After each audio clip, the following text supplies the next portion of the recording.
Hello, Internet.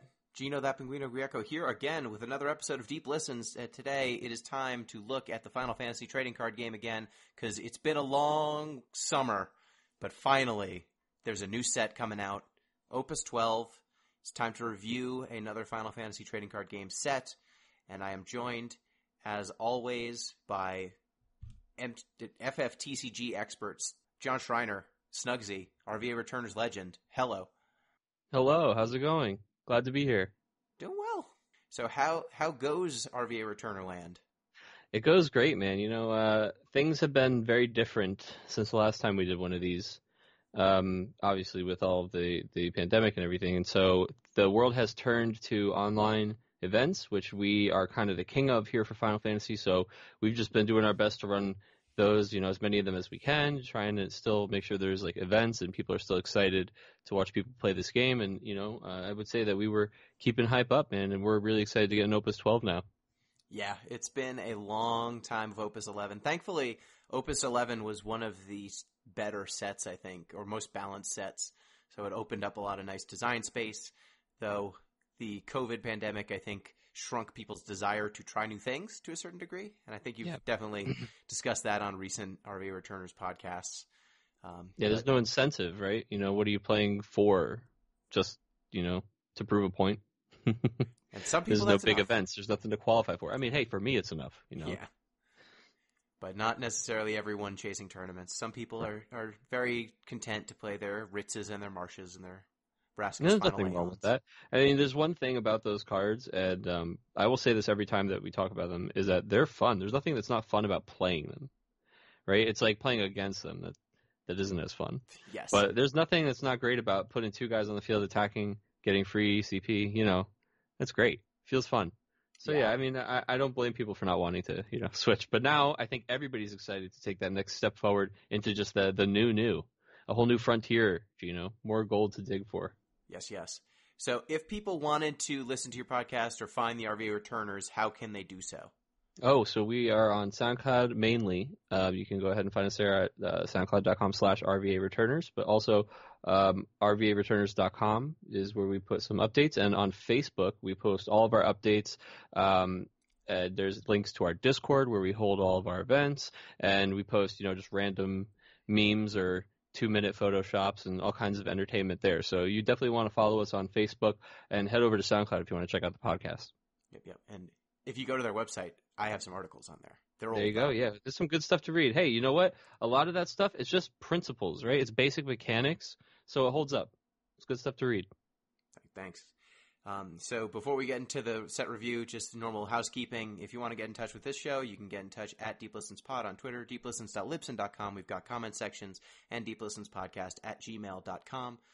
We'd be happy to get any sort of feedback. And if you have any FFTCG feedback, I know we've got some listeners who have been asking for this podcast, so feel free to get in there. I am happy to look at your decks and give you advice. And if you want to support the show, you can do so, patreon.com/deeplistens. You can get in on our Discord. You can ask questions. We also have a trading card game thread in the Discord where you can discuss things. We've been discussing Opus 12 for quite some time. It's been fun. So without further ado, let's discuss Opus 12. So Opus 12, I think the highlight of the set and kind of the big flashing red light you'll notice as soon as you look at the new cards is multicolor. We did it. We finally got there. We got there. It's a mechanic that most card games eventually get to. We've gotten there in the FFTCG. John, can you explain what multicolor means in this game? Sure. So in the Final Fantasy trading card game, when a card is a multi-element card, it is only ever 2 elements so far. There's a pattern that those elements relate to, but we'll go over that later a little bit. But basically, right now, every multi-element combo isn't covered. There's just a certain cycle, and over the next 3 sets, they're going to be exploring adding these color combinations to the game. As far as the rules for these cards go, in order to play them onto the field, you must pay at least 1 CP of each color. And if their cost is reduced, you know, no matter what, you always must pay at least 1 of each of those. And that's a big deal for some of them we'll see as we talk about that are reducing costs on cards. It's actually quite a frequent theme in this set. And then, of course, since in the Final Fantasy trading card game you can discard cards from your hand to generate CP, you can actually discard these cards to generate CP of either color. Not one of each, but you can choose one color and generate 2 CP of that. And that's extremely powerful because it's very flexible, it helps fix your colors, and a lot of these characters are highly tutorable in relevant categories. Yep. So they are kind of counterintuitive in that way. If you come from a game like Magic the Gathering, multicolor cards often restrict your kind of mana base. It restricts your resource base in some way. You need to contort your deck oftentimes to play these cards.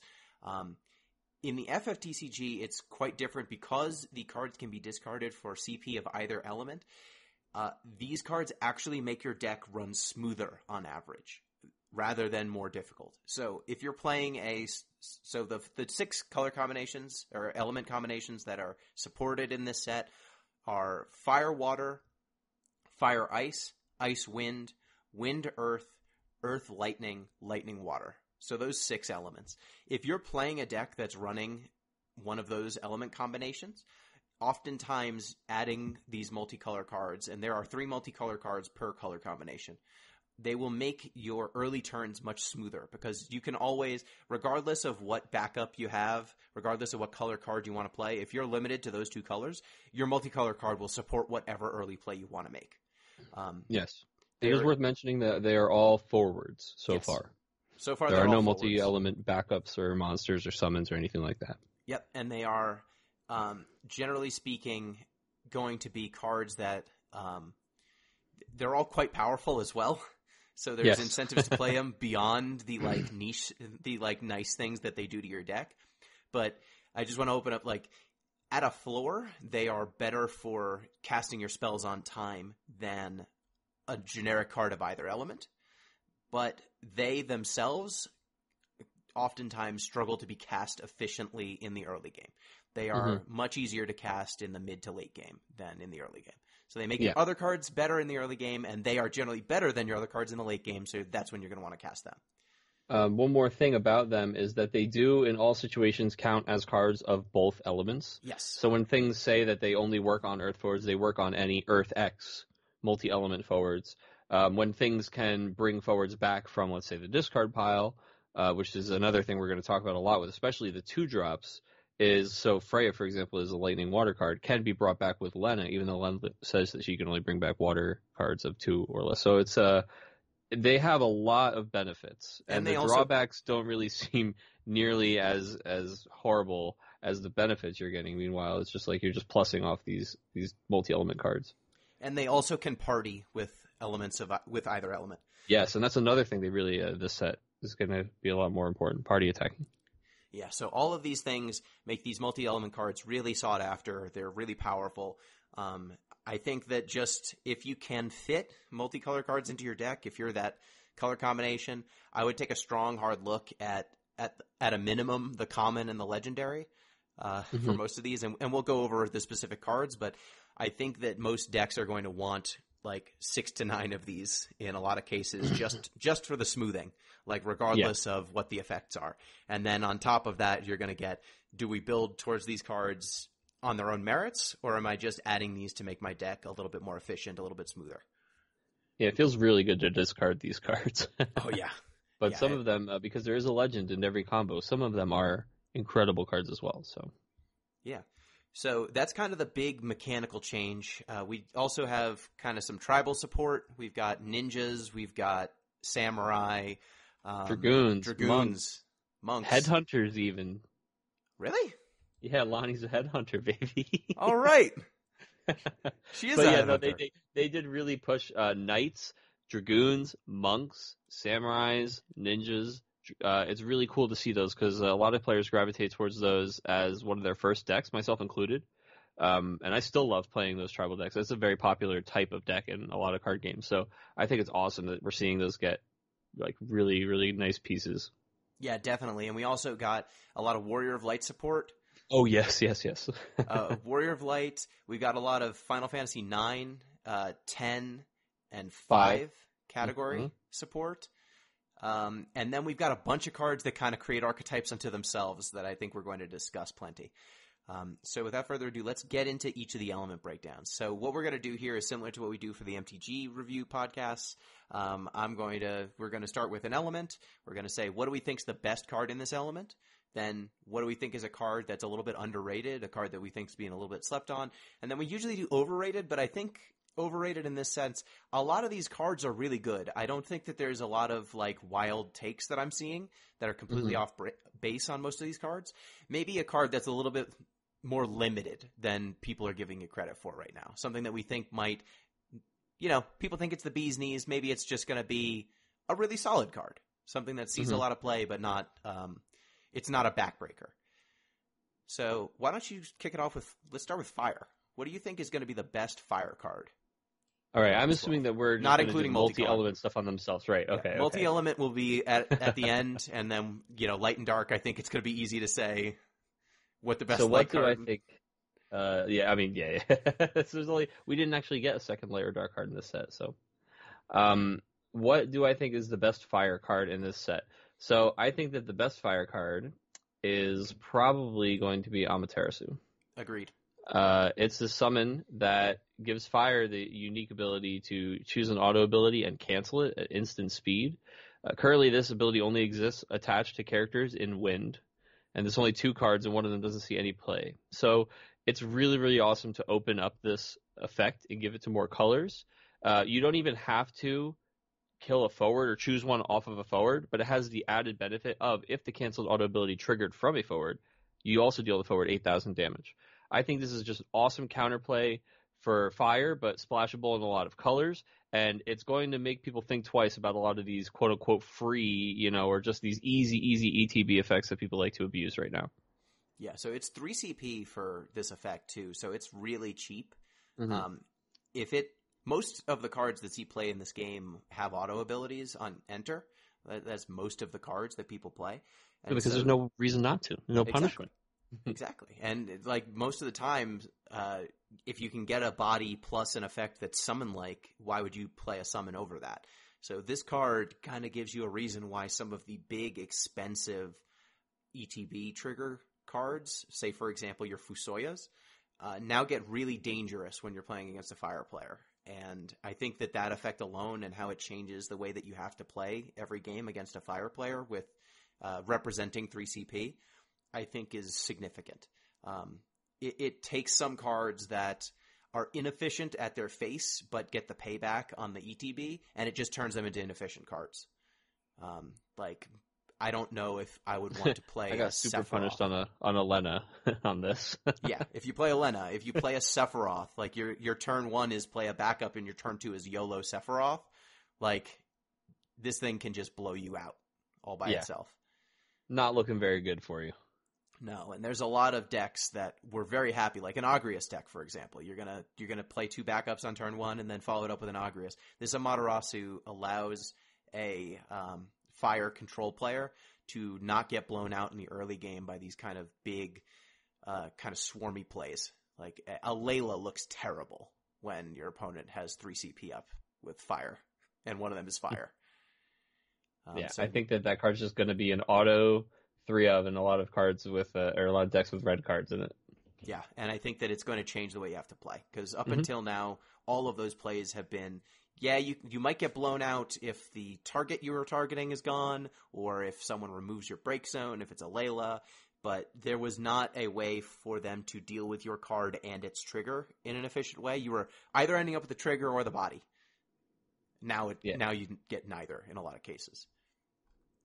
So what do we think is an underrated card in Fire? Okay. Soul. Yeah. It's 1 CP Soul, and it's because I played this card once and I was like, oh. So 1 CP Soul is another Warrior of Light, and he's a FF Legend. He's 2,000 power. If you control a job Warrior of Light forward other than Soul, Soul gains haste. And when Soul forms a party and attacks, you may search for 1 job Warrior of Light of cost 2 or more and add it to your hand. So this set has a bunch of just cascading effects on Warrior of Light enter the battlefield triggers, and also ways to reduce their costs and all this stuff. And with the card we'll talk about later, Soul often ends up being the cherry on top of this beautiful, beautiful crafted cake you've made, this layered cake with all these Warriors of Light, and he comes in and he deals like 10,000 damage off of someone else's enter trigger for 1 CP, and then attacks and goes and just searches the next Warrior of Light for you, usually your payoff for that cascading effect that you just did. He's really just incredible. The fact that he's a 1 CP card that's probably going to search a card for you on his attack, and that he would get any kind of enter trigger at all, much less one that's going to remove their largest threat because of, again, another card. It's hard to talk about him without talking about that card, but yeah, absolutely, this card is crazy. Yeah, and it's important to mention like that when Soul forms a party and attacks, you search for 1 Warrior of Light, cost 2 or more. That's every card other than Soul. It's every Warrior of Light other than Soul. It doesn't care about color. It doesn't care about... You can get a backup. You can get a backup. Any restrictions. There's no restrictions. Anything. So he's just so cheap. And because he gets haste in most of the Warrior of Light decks, because they play 20-plus Warriors of Light, he's just so cheap, so efficient. There's such a low cost to adding him to your deck. And there's a lot of Warrior of Light synergies. Outside of just like... There's a lot of fire ones, so just having a fire party is pretty easy. But we also have a lot of support in this set for partying across elements and cards that change their element to make partying easier. So Soul just gets to benefit from all of those nice advantages. He is a synergy card, but I think that the deck that wants him so bad. Yeah, he is. It's really rare that you get this big payoff card that's also like an efficiency engine. I mean, he's going to do this every turn. He's going to get you a card. But the fact that, like, because of Ferris and this first trigger she has, that when he enters the field, he's usually also just removing a guy. Yeah. It's just insane. He's like a 3-for-1 kind of card. And 1 CP. And yeah, he has to be in that weird spot, but man, that deck has plenty of ways to get him. You know, it works. Yeah. For me, I kind of want to go with Bahamut, the FF10 Bahamut. Okay. So he's 3 CP for a 7K forward. If you have 3 or more fire summons in your break zone, he gains plus 2,000 power. If you have 7 or more, Bahamut gains, when he attacks, deal 5,000 damage to all the forwards opponent controls. Impulse is his first S ability, which is S and a fire, so discard 1 Bahamut and a fire CP, deal 4,000 damage to all the forwards opponent controls. And then Mega Flare, just S and dull, choose 1 forward, deal at 9,000 damage. So this Bahamut, I think, in a fire control deck, is a really easy free roll. He's almost always going to be 3 CP 9K in those cases. I'm talking about your Ifrit builds, where you've got 20 plus summons. He's almost always going to be a 9K. So he's already very efficient. I think getting to 7 summons in the break zone by like turn 5 or 6 is actually pretty easy in those decks too. And once you're able to do that, this Bahamut just threatens to wipe your opponent's board every turn. Or at least make all of your removal incredibly efficient. Fire removal sometimes can get to the point where your opponent's stuff is outsizing your removal. And because he can attack, deal 5k, and then with that ability on the stack, you can throw additional burn spells at whatever the target is. I think he just makes it so that even your weaker, like just to get up to the threshold of summons that a fire control deck generally wants, you're usually playing a handful of cards that aren't hard removal anymore. They're kind of specialized, you know, your Ifrits that deal 6,000 damage instead of the ones that deal 8 or 9. I mean, hey, you'll be running Bahamuts, you know? Yeah. But this guy, I think even your cheap removal that might not have gotten there before, he allows all of it to get there. And then by himself, you've got the impulse plus attack. If you've got 7k or more, that'll usually wipe your opponent's board cleave everything for 9k. Mega Flare is just nice hard removal in most cases. So I think that this is a card that gives an archetype that up until now I don't think has been necessarily the best. But I think with Amaterasu and this new Bahamut, you can just slot those into that deck, get much more efficient threats, and you're not necessarily just relying on a single card just surviving like that deck sometimes used to. Yeah. I think it's also worth noting that this card has this really, really unique situation where you're going to be playing 3 of this forward because you want to play the forward. but also you're going to be putting more fire summons in your deck to get his effect. Unlike a Frida, he doesn't care what kind of fire summons they are. You will be playing Bahamut summons, and this is the first time that this card, he's not going to have a name clash issue, so you'll be able to cast Bahamut summons while Bahamut is on the field, so you don't like have that drawback, but also you can use any of them to fuel his S ability, so it's easy for you to run many extra copies of Bahamut to use his S ability more frequently, and you don't even have to suffer that cost as far as like being able to play them onto the field outside of the S ability if you wanted to. They still operate totally normally outside of that. So the fact that Impulse doesn't require the tap, you can just play them and do it right away. Like if you get rewarded basically from a couple different angles for filling your deck with Bahamuts, and that's really neat because it's never that rewarding for S abilities in this game.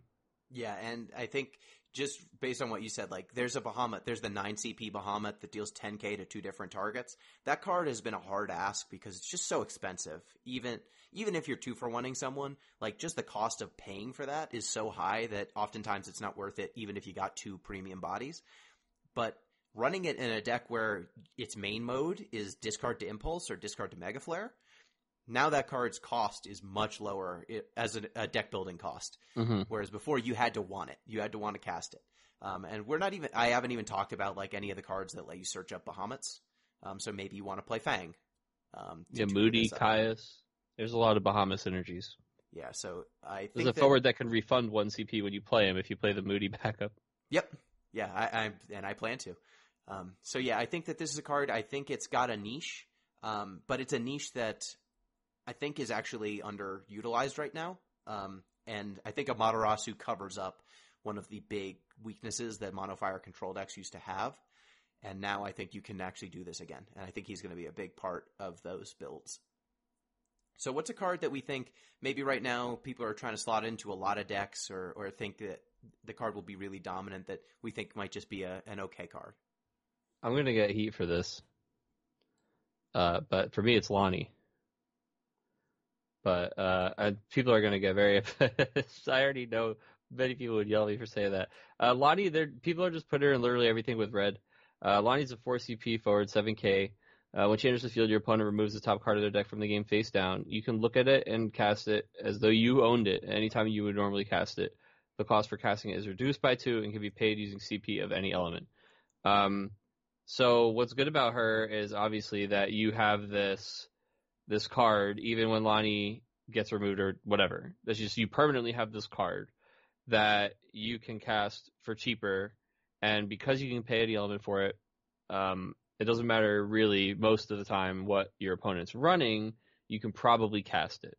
Now, for me, whether or not casting it is good for you is, it's anybody who listens to any of our stuff, I joke about like gambler cards. I have very bad luck. If anything is revealing the top of anything, I don't like it.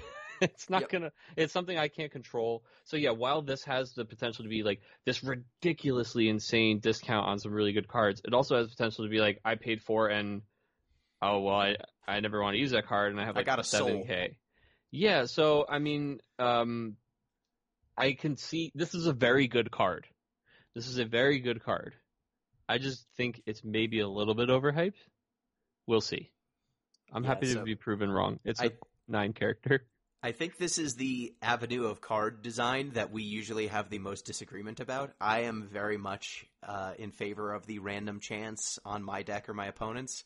If they can be offset by deck building costs, you tend to be a little bit lower down on those cards just because of the random element.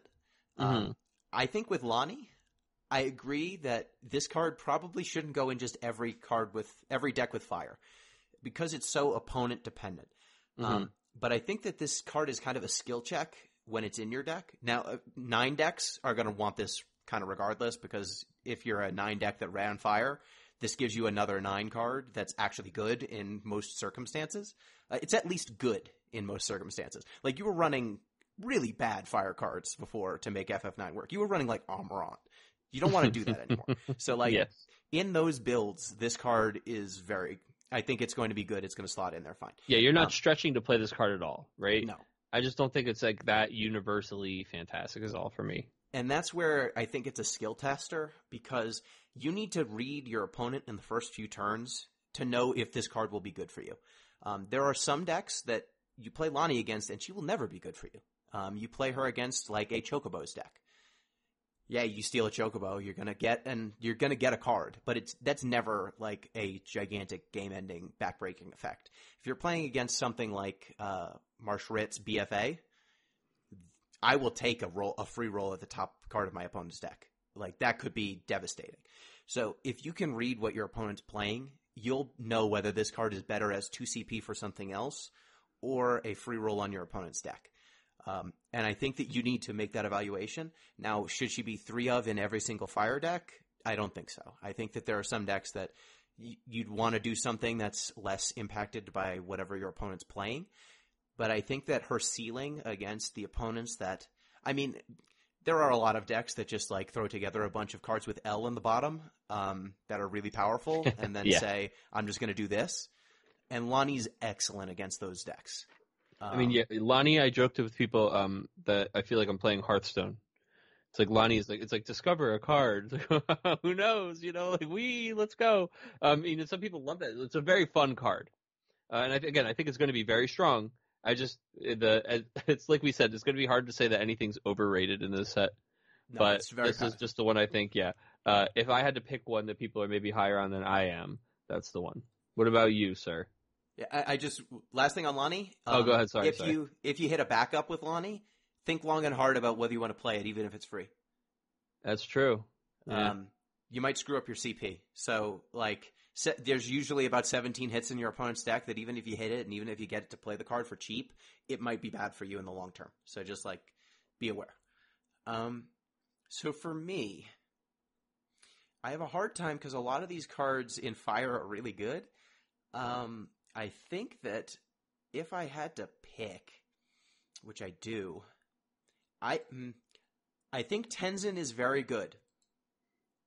I don't know if Samurai are good enough, even if you've got him. I don't know if he pushes it over the top. But he's so good. Like, I have a hard time saying he's bad. I just think he fits in exactly one deck, and he's not the deciding factor on whether that deck is good enough. But he's going to go in every good Samurai deck as a 3 of. I think that's by default. And 10 out of 10 art. 10 out of 10 art. Really strong. So Tenzin is 6 CP for a 9K, Final Fantasy 11. He's a samurai, job samurai forward. He's brave. At the end of each of your turns, reveal the top 5 cards of your deck, add 1 job samurai or card named samurai among them to your hand, then return the others to the bottom of your deck in any order. When he leaves the field, choose 1 job samurai or card named samurai of cost 3 or less in your break zone, add it to your hand. So Tenzin at a minimum, if he comes down and immediately dies or gets bounced, like he doesn't care, he's going to give you a payoff by giving you a job samurai or card named samurai. So like this card is maybe the best samurai synergy card. It's him and Cyan, right? Mm-hmm. I just don't know if I just don't love tribal decks in this game. Mm-hmm. They usually just require a lot of most of the tribal decks require a lot of things to go right. Voltron. Ultra? You're trying to assemble Voltron. You're like, I need my Anthem, and I need the guy that makes them all activate, and I need the guy that makes it when they attack, and I need the guy, and then I need a critical number of them. And it's like, man, there are other cards that are just doing what they're supposed to do every time you play them. Yeah, this guy, I mean, he's kind of like, as someone who's played a lot of Dragoons, he's kind of a loose and like the payoff. Like he's drawing you cards, and he's a body, and he's got this upside just. At least when he misses, he's a brave 9K. Yeah, you know. Yeah, he's there to play, man. He's a big boy. So it's I get it. I see this card. I understand that he's got that important text. He's vague in the right places. Right, it's when he leaves the field, not when he goes to the break zone. Mm-hmm. And yeah, you get to add it to your hand. I'm sitting here wishing that he played it to the field. That'd be so good. But then, maybe that's like I'm just going crazy and he's too good. But maybe like I want there to be a samurai legend that's too good, so samurais are just popping off. Yeah, I don't know. I just have a problem. I think right now in samurais, I can get to like 20 good samurais pretty quick. Mm-hmm. But you have to put 50 cards in your deck. Yeah, these days you fill that backup line pretty quick with the new samurai they just put out. Yeah, you can get the backups. You've got Cyan, you've got Hien, you've got Tenzin. You've got, what's that other? Gosetsu, he searches for, there's Ayame. The Gosetsu searches out Hien, Cyan. There's like 3 different standard unit samurai backups now. So those are the cards I feel good about. It's the cards beyond that I think The could be a little standard sus. unit forwards. Those are the ones that are a little Yeah. sus. Yeah. And I don't know that Tenzin is the thing that makes them all cohese together in a way. And I'm not sure that I can't just live with Tenzin sitting in play accruing cards if the cards that you're drawing are bad. Mm-hmm. Cyan's the card that I can't abide staying in play. Yeah, like there is that max hand size, right? So like when he makes you draw, it's like you can't just fill it with bad cards and be like, oh well, I'll just hold a bunch of extra CP.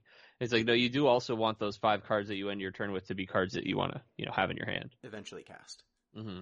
Yeah, so that's my call. I mean, it's a good card. Like it's the best. It might be the best samurai. It's between that and Cyan, but I think that samurais on the whole, if they can just get like 1 or 2 more A+ quality cards. Mm-hmm. Like I think that Dragoons actually has pound for pound better cards, but it doesn't have the high end that it has on average better cards, but its top end is worse than Samurai.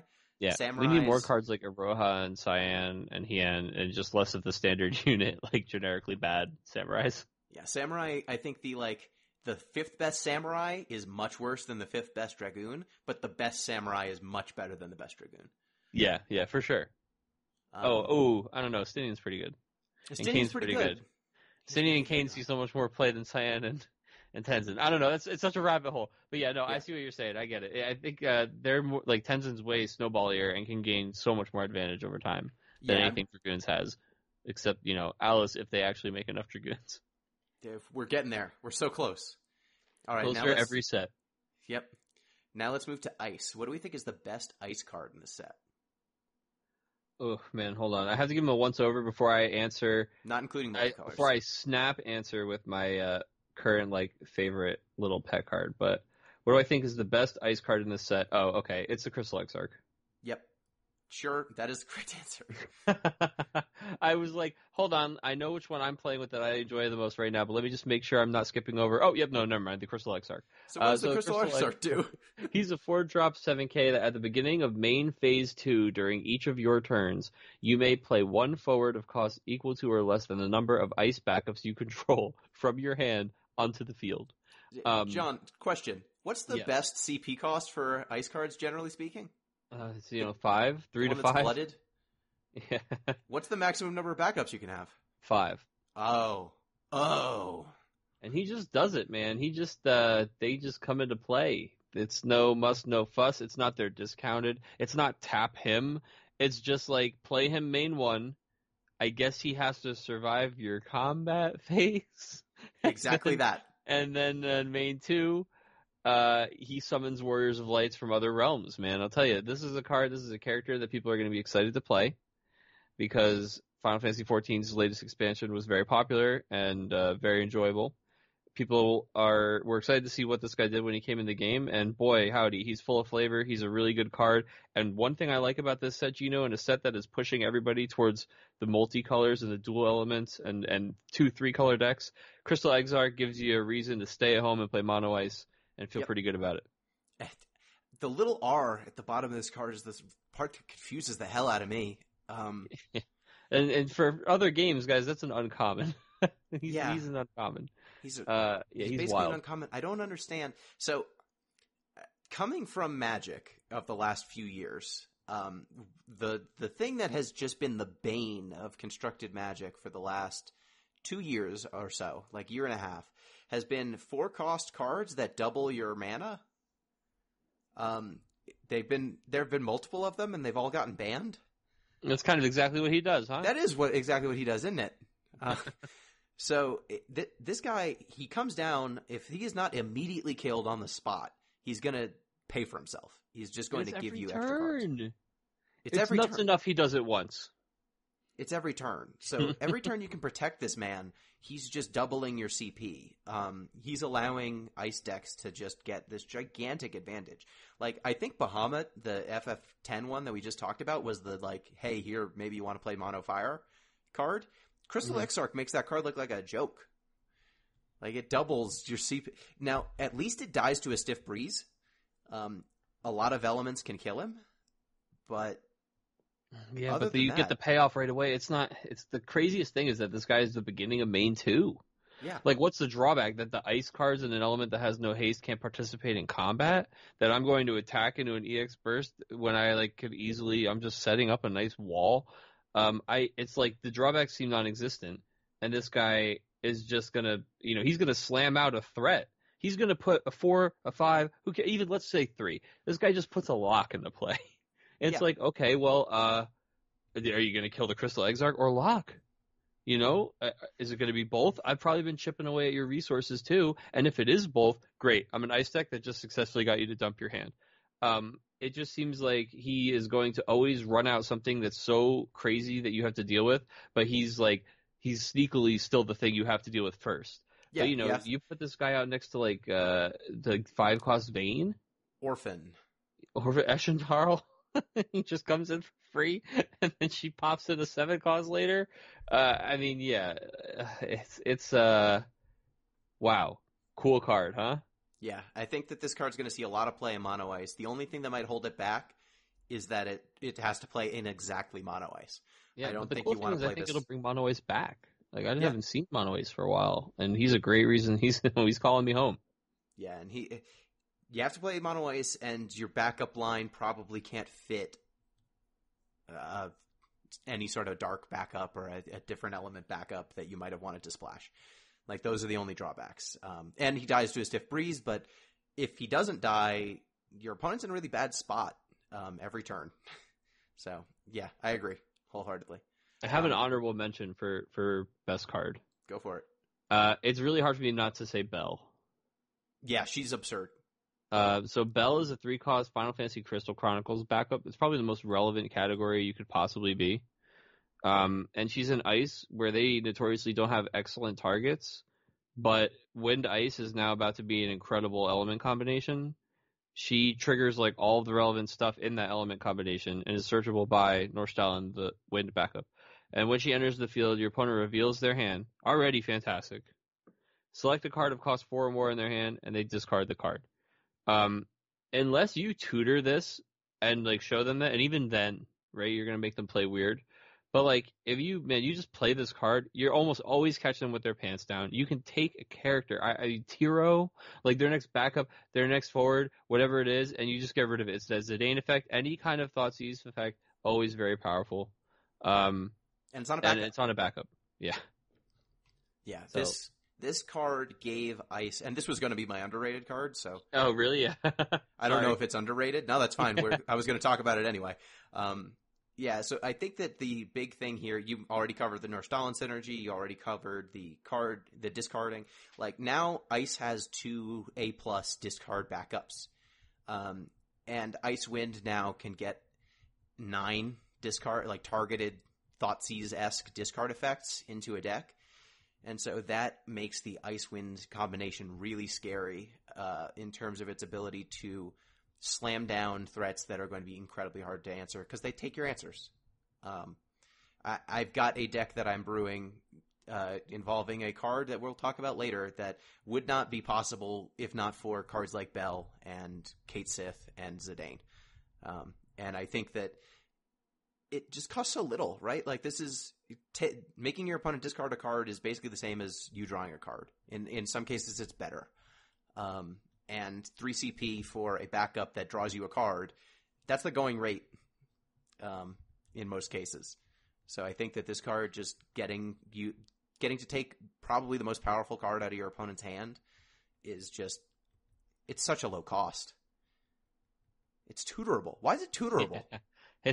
It's tutorable and like a card you're already playing. Why is it common? I don't know, man. It's very, very good. Okay. What was your underrated card then? Because that was going to be mine. No, okay. So mine is, and this is maybe a surprise to people. I don't know, but Eduardo, I think. Oh, hell yeah. So Eduardo is a 4-cost backup who, when he enters the field, you dull all of the characters your opponent controls. Unlike most summons in this game, and we'll talk about the S in a second, but unlike most of the backups in this game, you don't play this guy to set up. He's like a summon that just ends the game.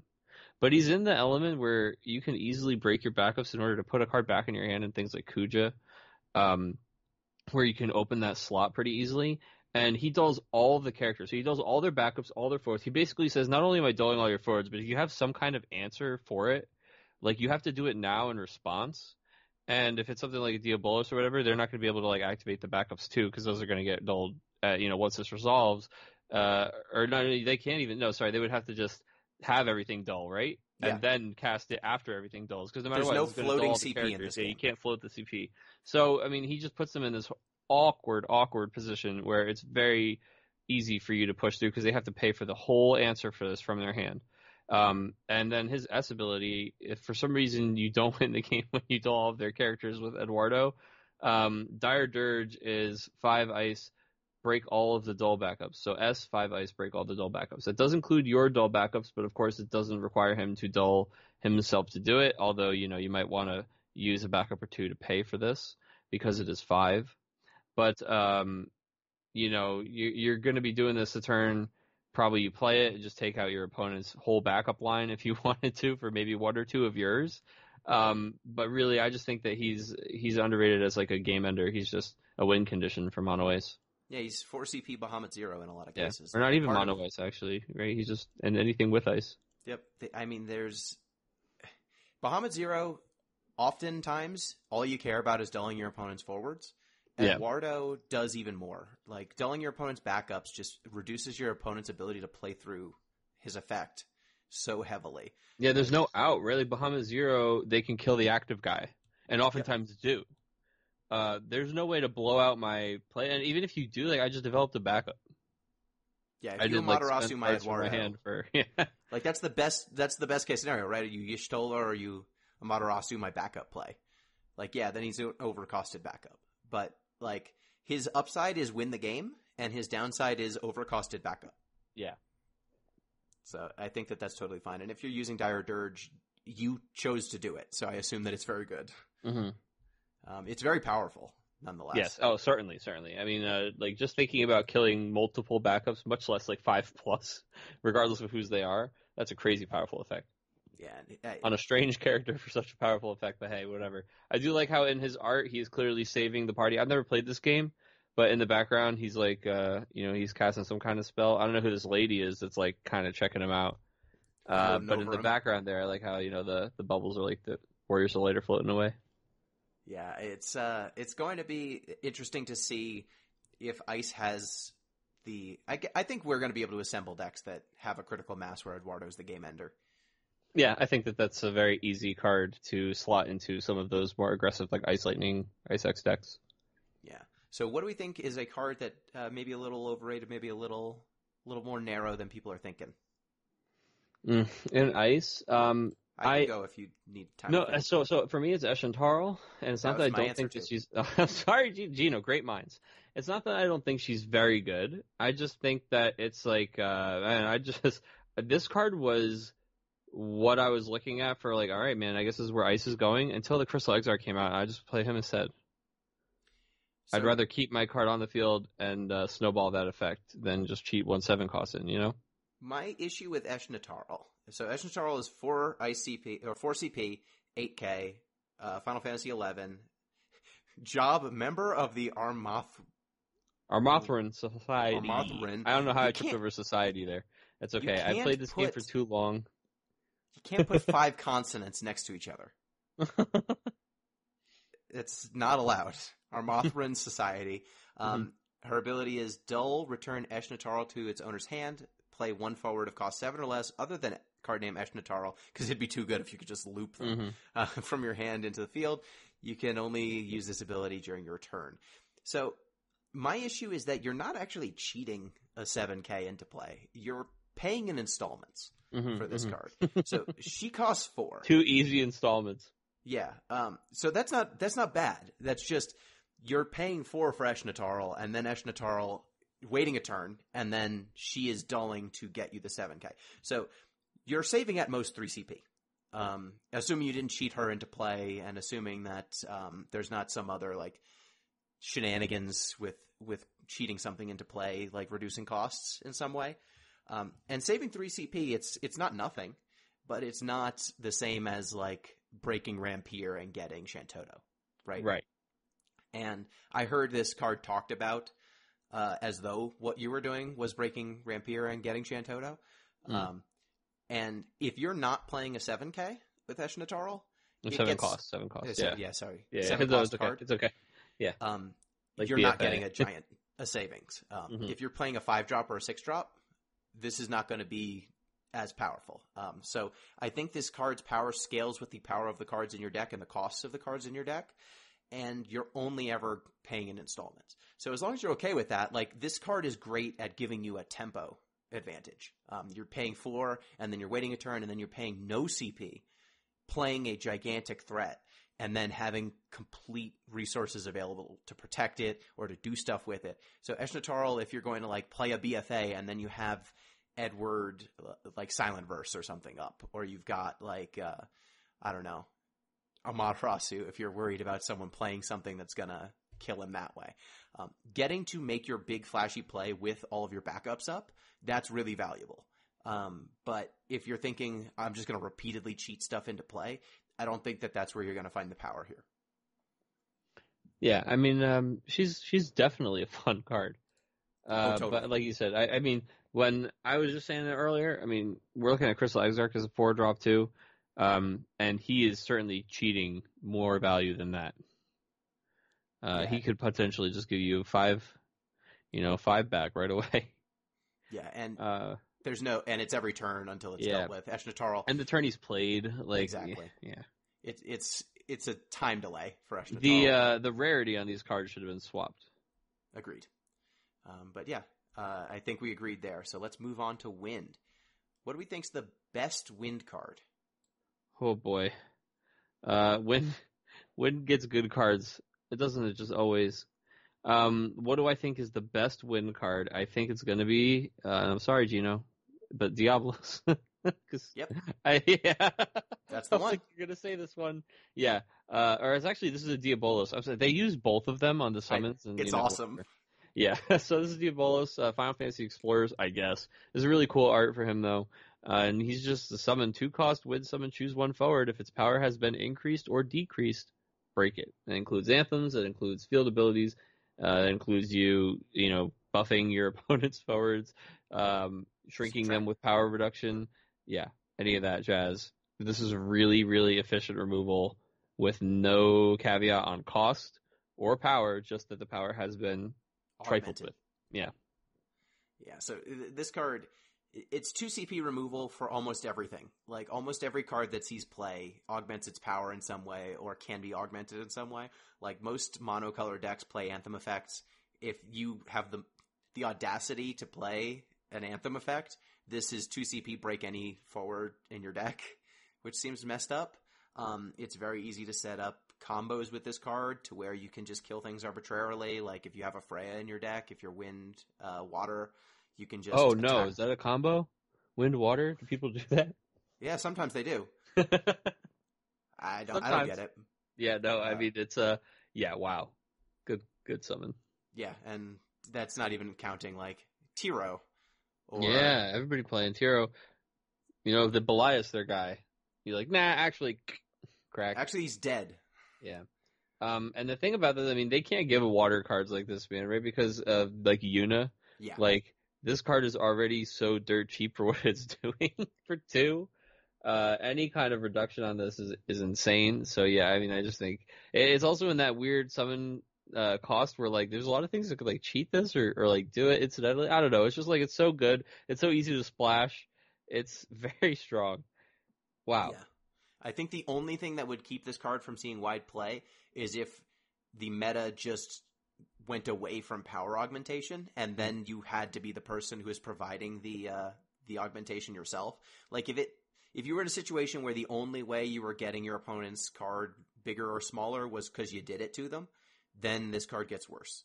But as long as people are still playing effects like anthems, playing pump effects, if they're playing any of the Warriors of Light synergies, like a lot of the decks that are kind of enhanced by this current set, he's probably going to catch their stuff.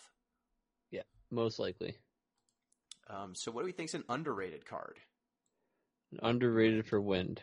I have this one just because there was literally a Facebook vote about what people thought the worst legend was, and this card won by a lot. And I think Ash is being underrated right now. Ash and not the Emperor, really? I think Ash is being underrated right now. Ash and not who? No, the Emperor is the worst legend. Oh, yeah, no, the Ash won the vote, man. Most people said Ash. So, yeah, I mean, Ash is a 2-drop 5K. Okay, yeah, it's a little boring these days. Well, she's really almost not ever 2-drop 9K, or 2-drop 5K rather, because if you control 6 or more characters, she gains 2,000 power, and Ash cannot be chosen by your opponent's abilities. And in a world where there's like the reductions don't work and the evasions are hardly available, that's just a very relevant line of text. And then at the end of each of your turns, if you have cast 3 or more cards this turn, draw 1 card. So yeah, there's like the storm type decks. I mean, there's decks that I'm building. There's like the wind ice decks are going to be wanting to play a lot of characters on the field at the same time. Actually paying, even though they're paying the discounts, yeah, and wind water. Like, these decks are already playing a couple cards a turn. The fact that it's not an ETB for her, that's just like, oh, if she's hanging out on the field, then you can continue to like play cards and plus every turn, but also the turn you play her, she's cheap enough that you'll probably plus off that too. And again, she doesn't really have too much name clash because the other Ashes are like unique for other situations. Neither of them is like the auto include Ash. I think that this card has a lot more potential than people give it credit for. I agree. I think you're going to incidentally get at the end of each of your turns, you've got 3 is not that many in this game, especially with wind. As you have to be playing wind if you're playing this card. Like, there's an awful lot of wind cards that reactivate backups, that generate CP one way or another. And what those decks tend to have issues with is just running out of cards. That's why wind and water are so often paired together, because water gives you the card draw to keep your velocity up, and then wind's making all your cards efficient. Ash does all of it tied into one nice package, and the Ash cannot be chosen by opponent's abilities because summons are currently kind of, I think, at a low point, or at least they have been recently. Dodging abilities is actually more relevant in most cases than dodging summons. So I think that she's going to be, in a lot of cases like this, 2-cost 7K that's hard to remove, that gets to sit and play and just accrue value for doing what you wanted to do anyway. Now, is she like the be-all, end-all of most decks? No, I think she's just going to be a nice synergy piece that you're going to slide in for cheap. But yeah, I think that there are more homes here than people give her credit for. She looks like she should be backbreaking or like in some sort of combo deck, but I don't think you even need to do that. I think she's just going to be fine. Yeah, and I agree with you. I think the Emperor is the worst legend. I think he's just overly specific. Yeah, I don't want to I'm fine with filling my deck with 3 copies of him, but I don't want to add the Emperors other than maybe the Dark one. Yeah. No, thank you, Emperor. I wish he played other Emperors back onto the field with his effect on himself. But, whatever. But yes, that's my pick, Ash, I think. Job Princess also, we didn't say. Yeah. That's a relevant job. Relevant category. Yeah, she's going to be searchable in a lot of cases. So I think for me, the underrated win card, I think Pain. So Pain's problem is that there's too many good Pains. Yeah, what a pain. Every Pain is excellent so far, or almost every Pain has been excellent. She's 4 CP for an 8K, category 10, job goal wings. When Pain enters the field, if you control 3 or more category 10 characters, activate all the backups you control. So my thought process here is, up until now, Starter Pain, the one that synergizes with Riku and Yuna, and then the Gullwing Searcher Pain that searches for Rikus and Yunas, Pain's been kind of shoehorned into YRP decks. Like, you need to play Riku, you need to play Yuna, and then once you've got those 3, you want those other Pains. What this Pain, I think, opens up is the ability to play a 10 deck that doesn't center around YRP, and her ETB, activate all backups, is actually a bigger payoff in some cases than the other Pains. Right? The other Pain's floors, I think, are higher, but this Pain, the ceiling on this one, I think is higher in some cases. If you pay her with all backups and you've got 5 backups, she's netting you CP by herself. She's kind of doing a Valfor thing or a Vada thing all by herself. And if you're going to be playing Ice Wind, this Pain is way more likely to trigger than YRP Pains, like the other 2 Pains. So I think if you're going for Ice Wind, this might be the Pain you want. And I think that just activating all your backups I mean, we just talked about Ash. Like, there's a lot of support for kind of play a bunch of cards all in the same turn. And I think this Pain, of the cards that we've seen that do this sort of ability, other than maybe Fina, she's the best for multicolor decks that aren't specifically wind water. Yeah, I think that, like you said, she has more flexibility than the other Pains do, right? It's not just YRP in position, it's just category 10 in position. And she activates non-10 backups. So she's vague in all the right places. Yeah, so I think that if you're in the market for a free, quote-unquote, 4-drop, she slots into different decks than the other free 4-drops. Like, she is another free 4-drop to look at. She's not Vada. Vada's mono wind. The other Pain's 3-drop, but you need to be YRP. You've got Fina. She's 6 cost, and you're usually not choosing the reactivate backups mode on Fina. What are the other? Bart's, you have to be mono wind for that card to be free. So having a card that does a similar effect with different requirements, I think, is going to be useful. I don't know that she's going to be in a ton of decks necessarily. I think she's more niche, but I think that it's an effect that I haven't seen anyone building around her, and she seems good. Sorry, I dropped my cup. It's okay. She's going to go right into the Icewind Final Fantasy X deck, and people are like, the Final Fantasy X Icewind deck. I mean, yeah, Barrel Eye, Riku, Brother, Shinra, it's pretty easy to make Pain, hit 3 characters, and she does that thing Barrel Eye wants to do to see the board get wiped. I think you're going to be going a little bit deeper into Final Fantasy X than people might be anticipating looking at that deck because of things like that, because of those synergies, and because Pain can just activate all your backups in that deck too. Better than the Vada or the Barts in that list, just like you were saying. Yeah, and I think that in that deck you don't want Yuna, the Wind Yuna, because you're not, I think, going to have the critical mass of summons that you'd want for that Yuna to do anything really other than be card name Yuna. Right. So in that case, I think you'd rather have Pain and just say, I'm not going to get YRP into position, rather than bend over backwards to make Val 4 and starter Dude, Pain BRP is in position, or Barrel Eye Riku Pain. Yes. They're here. So what do we think is a card in Wind that's maybe a little bit getting a little too much hype? I don't know, man. I had an answer for this that I have actually said on our own cast when we were reviewing the spoilers, and I changed my own mind in like a couple days. So originally I was going to say I think Chocolate is being overhyped, but Chocolate is actually in a very, very specific deck, and actually only because of one card, and it's not the card you're thinking of, and I'm not revealing that card on this podcast, but because of one card, I changed my mind on her. Not just like the regular old, like Layak Diabolos, like the incidental activation people are thinking of. But yeah, I'm coming around on that. So I don't really know too much about it, because like I think that Bartz is getting hyped, but he deserves it.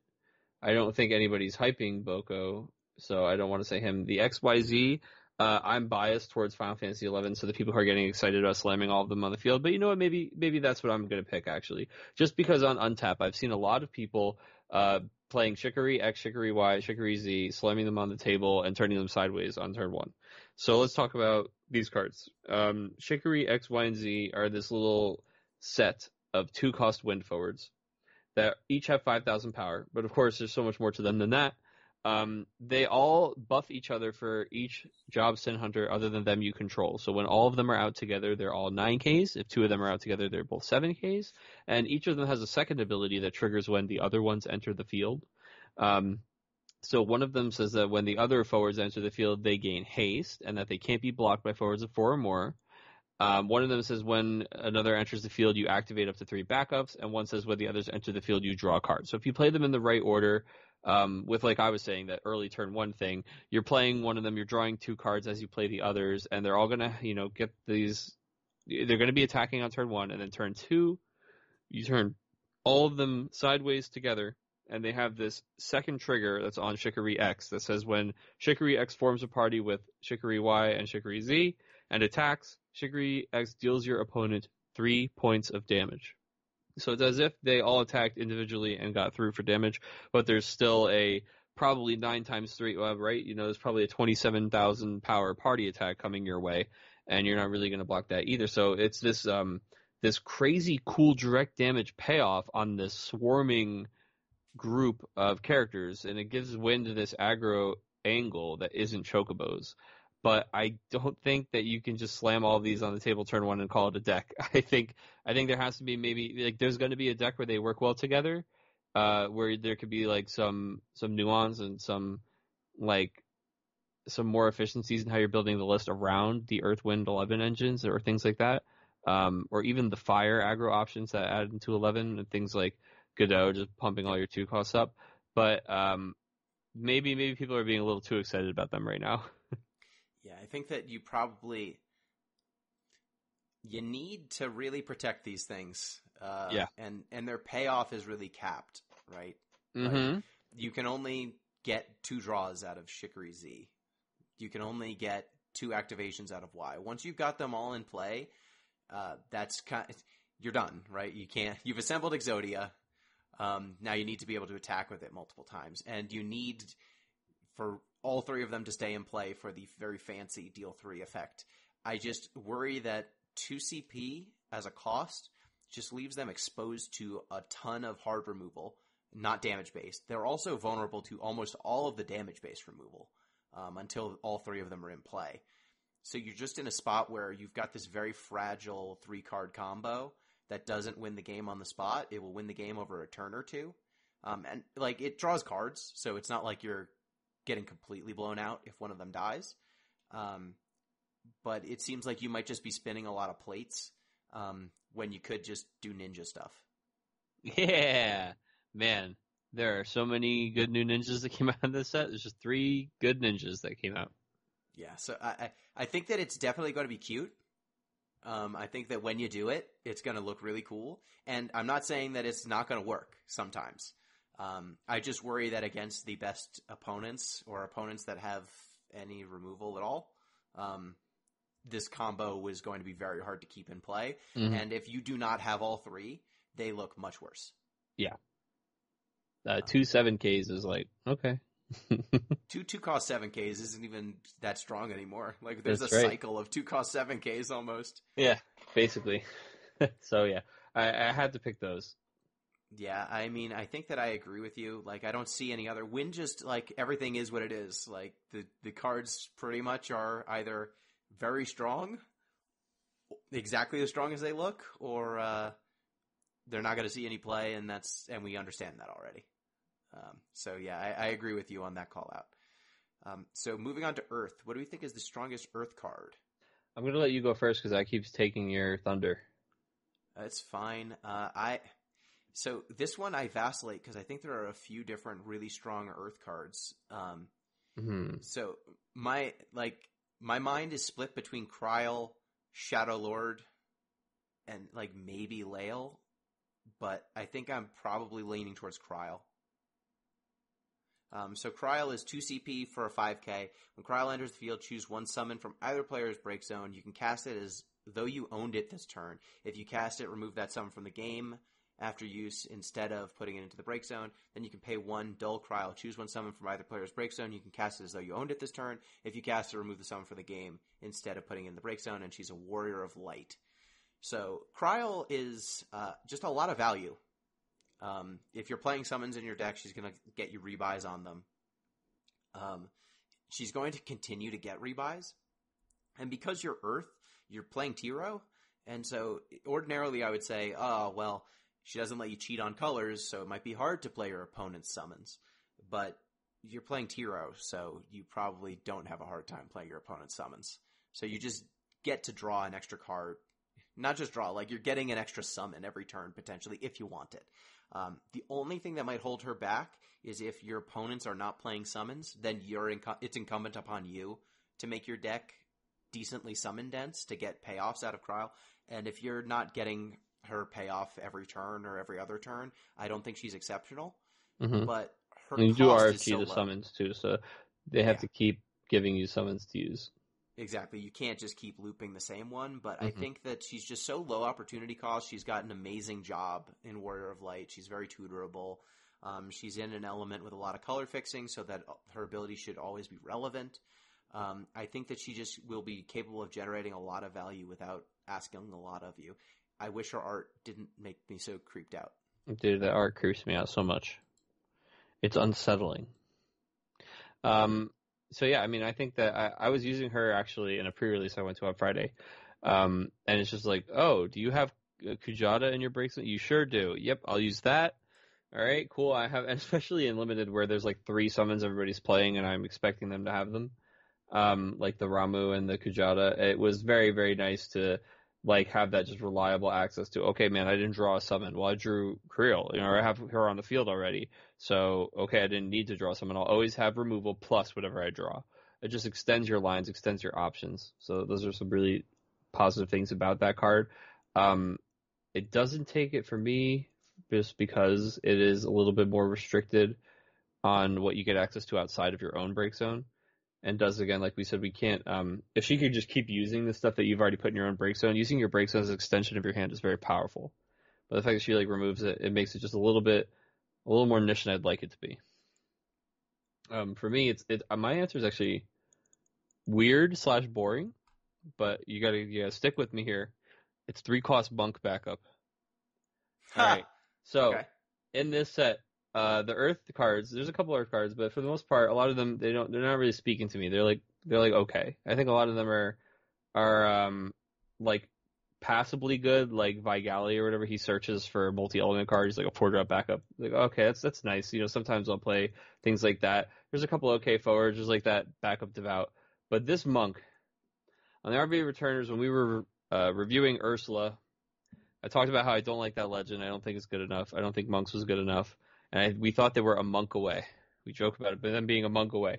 The monk that we were wishing for and talking about, we were saying we need something that that lets the deck do something different. The monks tribe, the monks deck is so close, but even Ursula Legend kind of does the same thing a lot of the monks do, where they just make somebody have a lot of power for like a turn, like a lot of power and brave. Fight.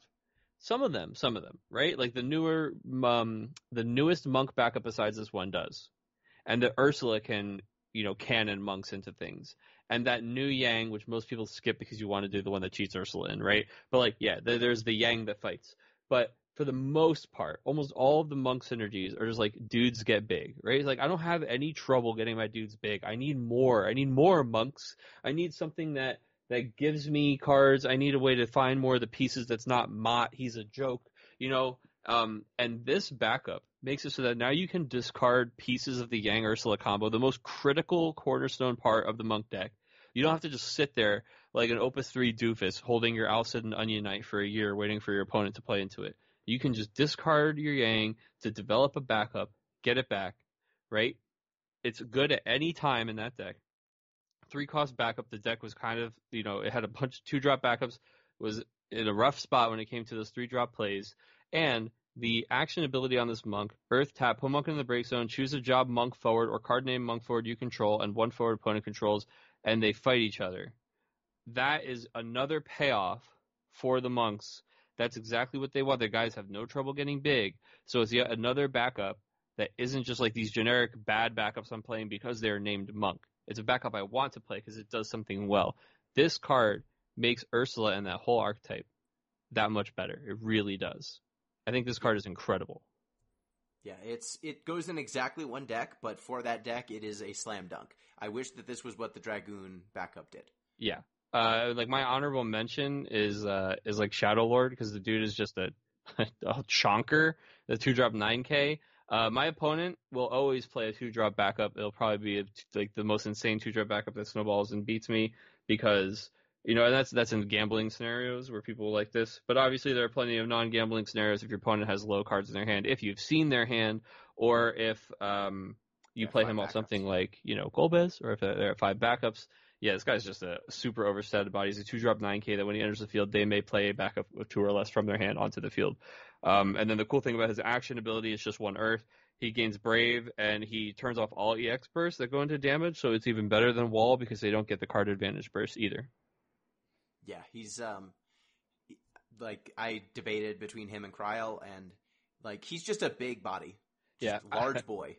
I debated between him and Monk, and I had to give it to Monk personally, but I did want to talk because we were both thinking about Shadowlord. I think that he's really a star in this set too. Yeah, I mean, the downside is just so small with him. There are a lot of situations. There are some decks that don't play 2-cost backups. Like, there are some that just play, like, Agrias decks don't play them. They play 3 and 4. There's some decks that are heavily incentivized to not play 2-drop backups. And against those decks, he's just a 2-cost 9K with no downside. In Golbez's deck, there's no downside to this boy. Against opponents late in the game, he's almost certainly not going to give them a card that's relevant at that point. And 9K, I think, is now like the magic number for you can block and do, like, you're relevant in combat. You're really big. You're actually hard to deal with. And that is before any sort of augmentation that you do. So he might be a 2-cost card that is capable of rumbling with a BFA. Yeah, Golbez can just resolve 2 9Ks and 2 8Ks now. Sounds fair. So it's pretty wild. Yeah, you got like Luso, Dadaluma, this guy. Yeah, you just like slam. Everybody's big. Everyone's keyword large. Absolutely. So do we have an underrated card for Earth? I sure do. Ready? Yep. I've been calling him Yellow Barrel Eye. That's how much I don't know about Final Fantasy X-2. It's Gipple. Ha! Yeah. Gipple will ruin your day at a pre-release. Let me tell you about Gipple. Gipple's a 3-drop 7K. Very unassuming. Gives a nice little eye patch here over his right eye. Final Fantasy X. Faction leader, for whatever that's worth. The forwards forming a party you control gain Brave. When a party you control attacks, all forwards in that party gain 5,000 power until the end of the turn.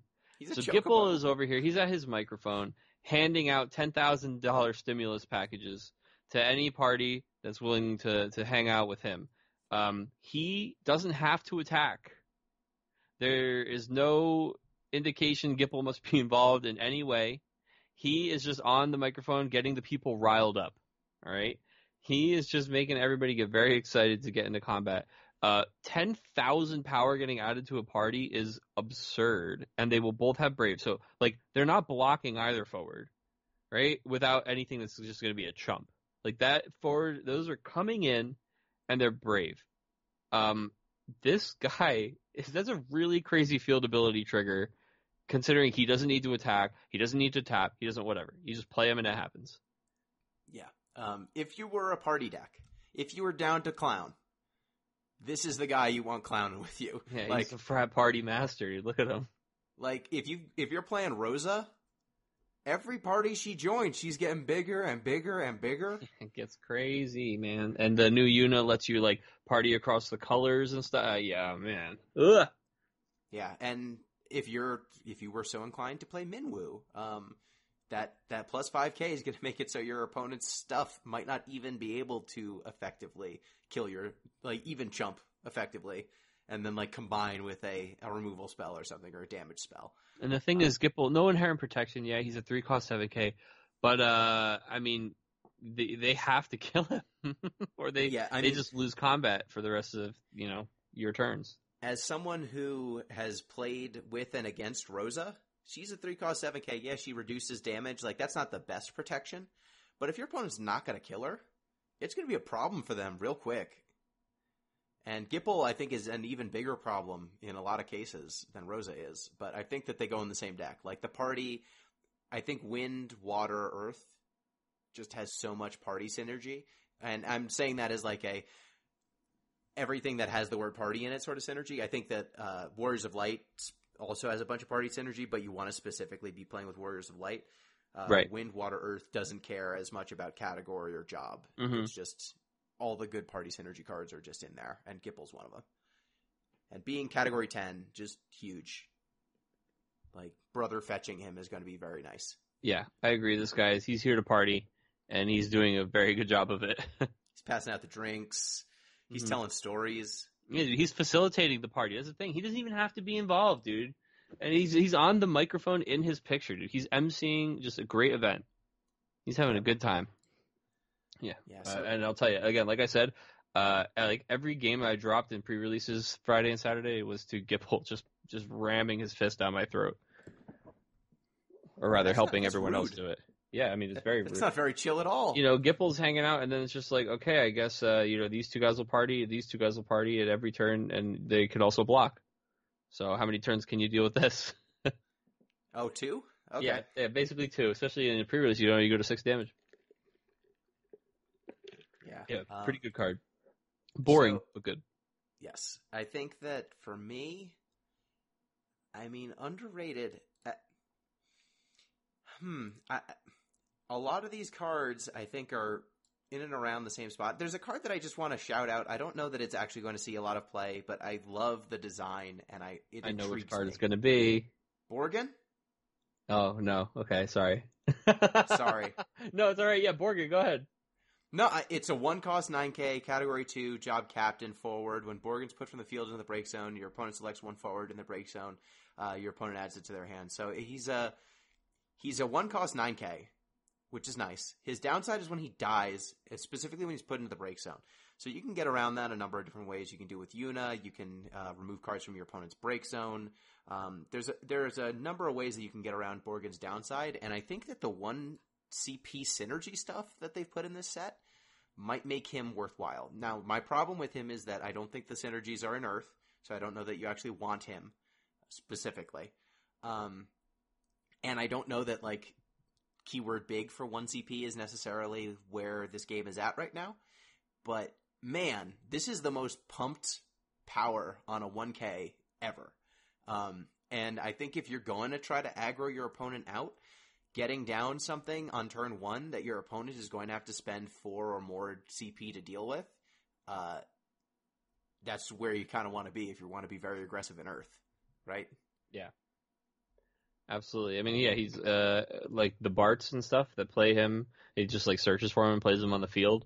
And gives him haste. Yeah, there's nothing about just slamming a 9K out for 1 that's not a little threatening. And when you're doing that, it's normally yeah, sure, if your opponent could deal with this, yeah, they can have a card back in their hand. You're making them deal with the board state. It's kind of a different problem than the card advantage problem.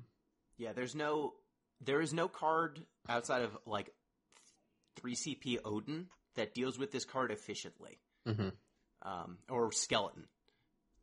Those are the 2 I mean, cards not any that see play. There's exactly. There's really ridiculous things that are just kill a 1-drop forward. Exactly. Those. But yeah. The ones that see play, I don't think that you're necessarily going to see them that often. And if that's not the case, then your opponent is casting an Afrida maxed out on it. I will also say it's forward, right? So it's not backup or summon or character or anything like that. So it's he's not that bad. If you have a 2-drop backup play turn 1, turn 2 you're playing another 2-drop backup, and you're what do I do with this CP I'm about to play? Just play Borkin. They probably don't have much that they're going to plus off getting that character back that early, or in some situations.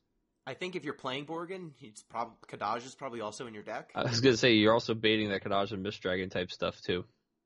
Yeah, so I think Kadaj, if you're playing Borgen, you're down to attack your opponent, and if you're down to attack your opponent, Kadaj is in your deck in most cases. Yeah, and now you're not just maybe you don't remove all of them, but you're certainly deciding what they're choosing between.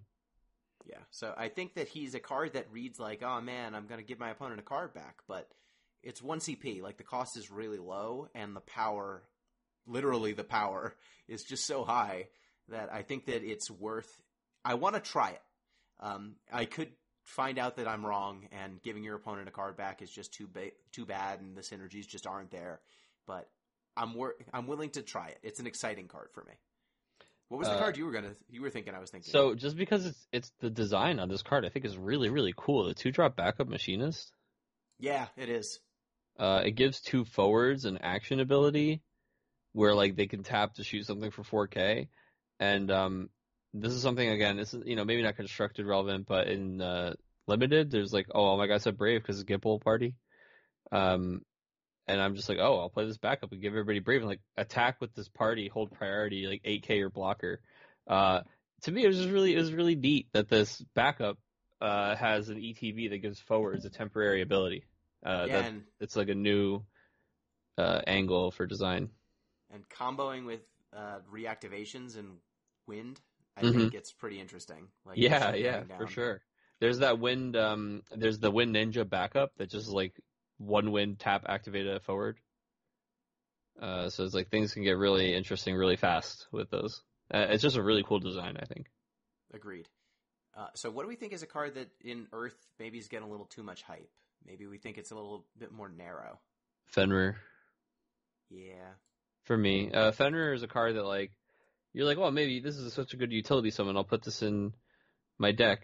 And the way that I talk about this card is, let's compare this. I mean, it's almost not fair because it's a hero and it's a legend. But, I mean, sure, let's compare it to Diabolos. Heck, let's compare it to another hero. That's more fair. Let's compare it to Glazia. All right, Fenrir is a modal summon. He's a 5-cost Final Fantasy Explorer summon.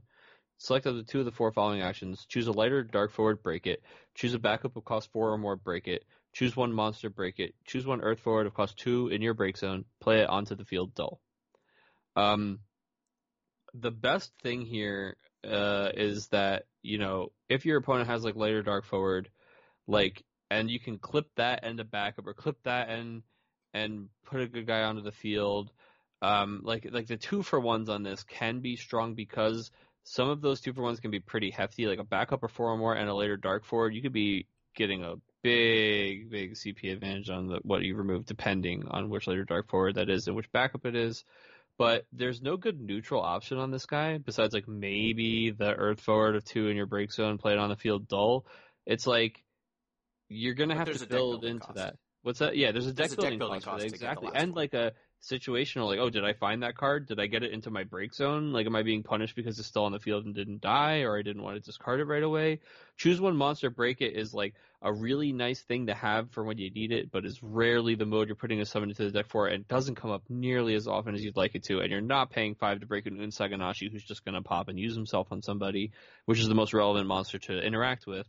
It's like, choose a backup or 4 or more, break it. Probably the one you're going to have the most likely, but even then, it's like, I just do that with 3-drop Hecatons, not really seeing a ton of play anyway. Alexander is a little more flexible. Choose 1 later dark forward, break it. I mean, 2 CP Fenrir starting to find his home in a lot of decks because Kadaj was getting so commonplace, and now Neo XF and things like that will be around. This guy, in a set where people are getting very scared about a dark card, this guy is just like not even on the table as a good option for dealing with that guy. So I just think that, man, it's a modal summon, it's a hero, it's a full art, it has some cool text on it, but it's just, it's a lot harder to use this than you'd like it to be, especially for summon slots. It's a big ask. Yeah, I think that most decks, I don't want more than like 3 or 4 summons in my deck to begin with. And like you said, there's no brainer option. There's no option. There's not even like a 2 choices that are going to be relevant 100% of the time. Yeah, like, they're going to be freeze a guy, discard. You know, yeah, Diabolos, activate by backups at the very least. Make this free and, you know, and do another thing. Yeah, it's just this Fenrir. You might not even be able to cast it for 2 modes in a lot of cases. Yeah. Like, it's not even like, oh, I wish I had a good target. It's like, I have a target. Like, the first 3 modes are all very, very circumstantial, and your opponent, depending on their deck, I can assemble a lot of decks where you will never have 2 targets for this deck, for this card. So you have to do work to make the 4th mode relevant all the time, and then you have to hope that your opponent has something for the first 3 modes. And I just don't want to put a 5-cost summon in my deck that asks. We're stretching before we even got to the 2nd mode, man. Like, it's like, you know, 2 bad choices. Great. Yeah. And I think that, I think the upside on this thing, if you get 2 relevant modes, might be higher than any of the other modal summons. Like, if you get someone with them, the 2 modes, like if you get a light or a dark forward and a expensive relevant backup, like, that's better than sometimes. Lennox hero. Boom, boom. Exactly. You get a Diabolos. That might be better than a Diabolos for free. But, man, if I'm staring at Warriors of Light, I don't know that they're going to have anything that I want to kill with this thing. Maybe I'm going to kill a Wool, and then they're going to get another card back? I don't know. There's a lot of decks where I don't want that card at all. It's a tough sell. So let's move on to Lightning, because I agree with you on Fenrir. Mm-hmm. What do we think is the best Lightning card, and is it Gilgamesh? Yeah. This is close. There is actually another card that is really high up here for me, but yeah, I think it's got to be Gilgamesh. I think Gilgamesh is just such a cool card because he has the best fail-safe mode. His like emergency eject button is just nuke your guy. And if he sticks around, he can do so much more than that. Yeah, and I think Gilgamesh reminds me of the conversation we had when we were reviewing Opus XI around Nyx. Mm-hmm. Because Nyx, we were talking about, like, there are a lot of summons that break a forward, but they're usually not 4 CP. And Nyx, his fail case is 4 CP break something. Gilgamesh's fail case is 5 CP break something. But Nyx, you have to do it immediately. He's basically a summon, a sorcery speed summon, assuming you don't have any other Kingsglaive in play. Gilgamesh, there's not that downside. He's just a 5 CP 9K that whenever you choose to, you break something. So once he's in play, you're just in the driver's position. Your opponent knows that everything that they play from then on out until they deal with Gilgamesh can die at your choosing. Like I've played with Desh before, and Desh required you to be at damage 5 to do what Gilgamesh does when he wakes up. I woke up like this. Exactly. Like this guy, he's also got 2 incredibly relevant types now with Mobius and 5. Oh, we didn't even read him. He's 5 CP, 9K, category Mobius and 5. Forward, he's a Praetorian, because all Gilgameshes are. You put Gilgamesh into the break zone, choose one forward, break it. You can dull him, search for one card named Enkidu, play it onto the field dull, and then you can pay lightning, lightning, lightning, and 2 to choose one damage forward and break it. And Enkidu, we've got the Enkidu now. Enkidu is a wind forward, which is 3 CP for a 7K, that category Theater Rhythm and 5. That's adorable that they didn't even put them in the same categories.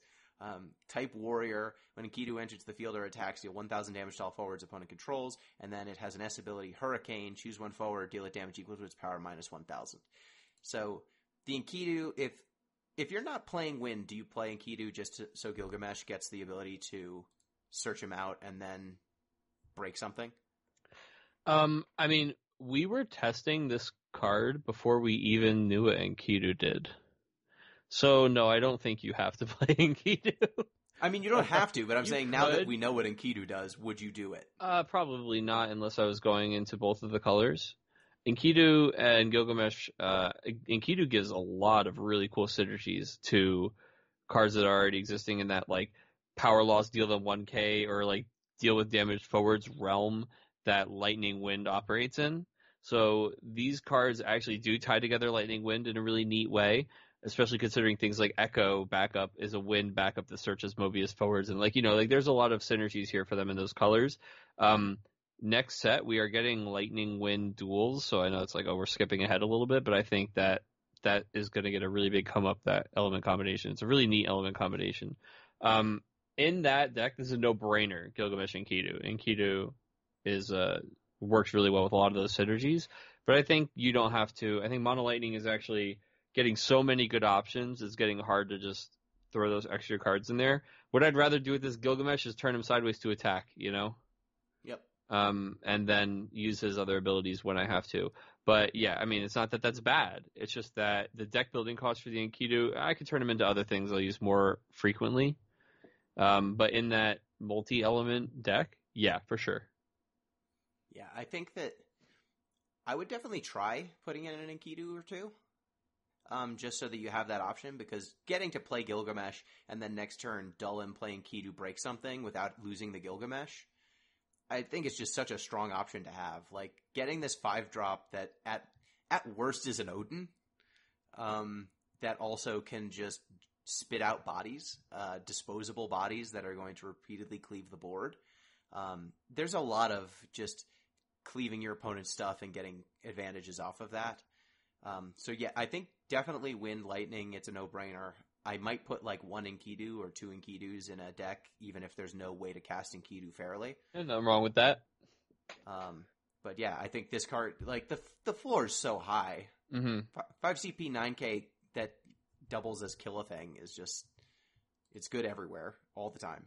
Yeah, the floor is high, and as we see in the picture in the art here, I mean, he's flirting with the ceiling. He's like punching holes in the ceiling.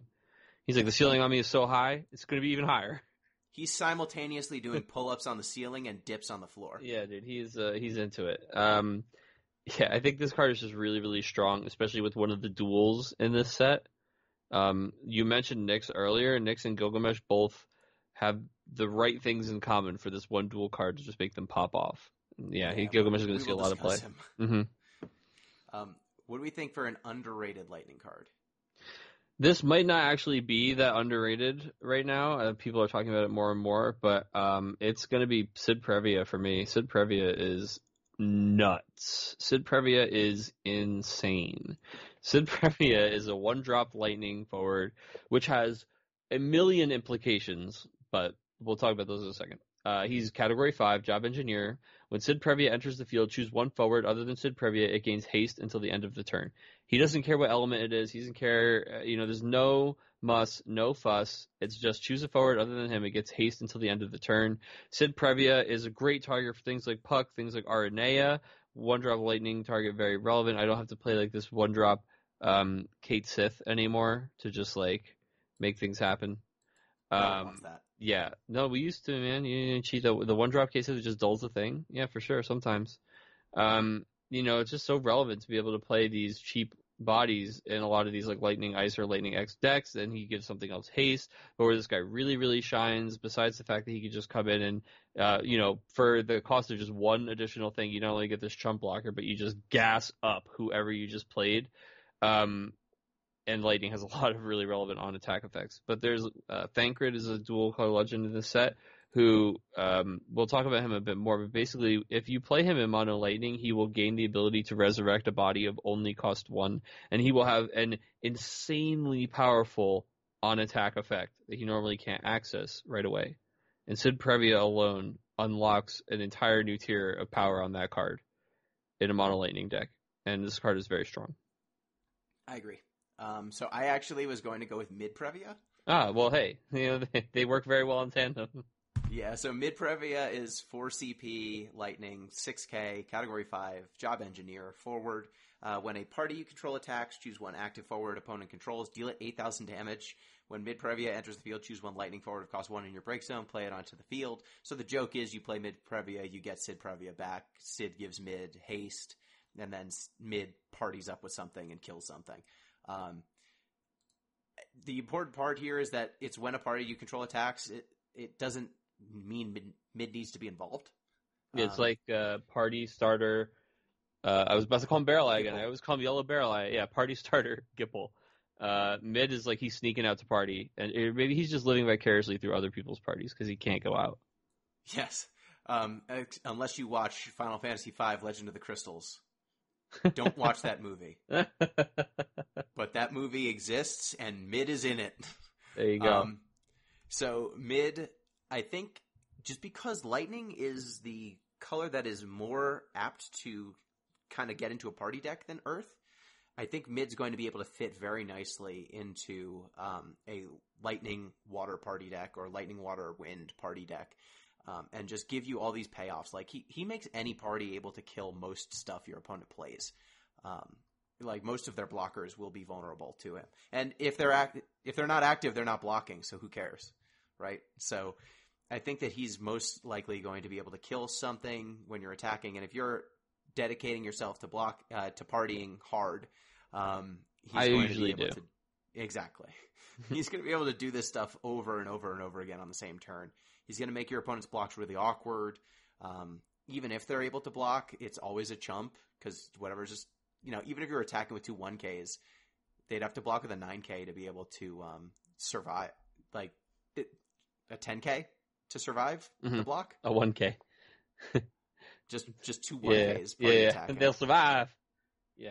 I think Mid Previa, I want to see the party decks that come together. And I think him and Bartz and Sid Previa, you could put those cards into a deck and it's going to be savage. Yeah, and they're all 5. Yep. What do we think in terms of a slightly overrated card in Lightning? A slightly overrated Lightning card. I don't know. Maybe... Damn, I don't want to say this one. So it might be Alba That was for where I me. was going. Yeah, it's like I was struggling on whether or not I wanted to say her because I do still think she's really good. When she enters the field, you choose a card in your opponent's break zone to remove her from the game. And her herself, she's just a 2-drop 5k forward. So the next triggers that she gets from removing that are already relevant. If it's a summon, she gains haste until the end of the turn, and if it's a character, she gains 3,000 power until the end of the turn. So she's going to come in on the first time, remove something, gain haste. And then every turn after that, when she attacks, she can remove something and gain go plus 3,000. Sorry, what? You hope that she's going to Oh, gain you haste. hope. Yeah. Well, yeah, you're going to choose something and hopefully remove it, right? If it's a summon. If they don't have any summons in there, right? Yeah, exactly. It starts to get a little specific. And even when you do use it, like, this is a card that I thought higher up before I actually played it.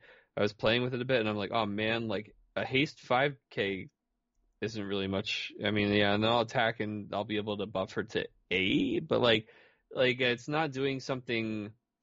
A lot of the like small guys that can gain haste, it's like, oh man, if they hit you, something bad happens, or like, something like that.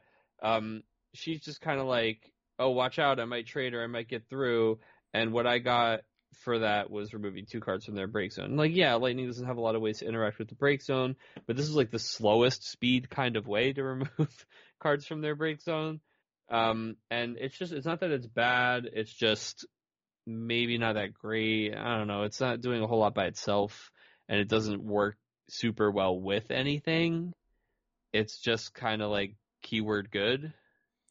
Yeah, I mean, my problem with it is that it's doing well, I've got 2 problems with it. One, I think that the 2 sides of the card are kind of unrelated. Like, it's really this aggressive beatdown card. That's what it wants to be. But it's also tied to your opponent having stuff in their break zone.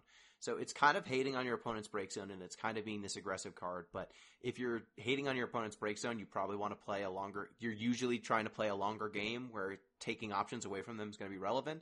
But Alba needs to attack to constantly do that. So you're in this position where you're forcing this 2-drop to constantly go in order to maintain your advantage on removing their break zone. They're just 2 things. Like, the triggers, it's going to trigger a lot when you want it to attack, but there are times when you're going to want something to get out of their break zone, and you're just going to have to suicide Alba to make it happen. Yeah, for sure.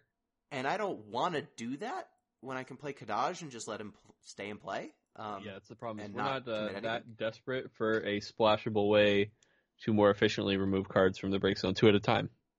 And my second problem with Alba is that she really plays defense poorly. All of her abilities trigger on attack except the enters the field, but it's going to be your opponent's turn when, even if you went, play her, get the character, she's going to be back to 5k. She's going to be back from the gym. She's going to be tired at that point. Exactly. So she's not going to block well, and I'm not that interested in paying 2k to do this repeatedly when, like, there are some of the 2k bodies we've already talked about.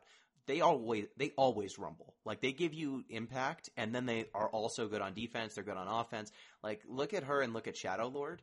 Like, yeah, there's that downside. Oh, maybe they'll get a 2 cost backup from Shadow Lord, but he's a 9k. Like, he's a 9k with upside. He's going to play great defense. He can give himself brave. He rumbles. He's even bigger than Alba's, like, when she's achieving her goal. And I just don't think that hating on the break zone this specific way is the way that I want to do it. I don't want my opponent to know that I'm going to keep removing things from their break zone. I want to be doing Mist Dragon stuff. Kadaj, it's just a free roll, right? It's something that you're getting without paying much of any cost. I don't want to put this card into my deck to do that. And then once we're there, at the point where I don't want this in, like, a generic deck, we look at, okay, do I want this in a Warrior of Darkness deck? Is that where she belongs? And then I look at the other Alba and I say, no.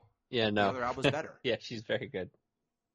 So if I don't want her in a generic Lightning deck, if that's not the 2-drop that I want. And I'm not saying that this card's bad, right? Like, I just think that this is a card that you need to want the hate. The hate needs to be the reason you're playing this card, for her to do what you want. And I think that's a specific meta. Like, there are definitely going to be metas where repeatedly going after your opponent's break zone is what you want to do, and she's perfect for it. But I would not, in a neutral, like, I'm just trying to maximize the power of my deck sort of environment, I would not go to Alba first. Agree. So yeah, I think we were in agreement then on our lightning overrated card. Of course. A lot of agreeing. That's fine. That's fine. That's good. I feel better about it then. Yeah, that's good. That's good. Hey, you know what? I know we have some differing opinions on ones that matter too, but it's I think for the most part, when you and I talk about cards, it's we either see things the same way or like we fully understand why we disagree because we just fundamentally like different things about like different mechanics.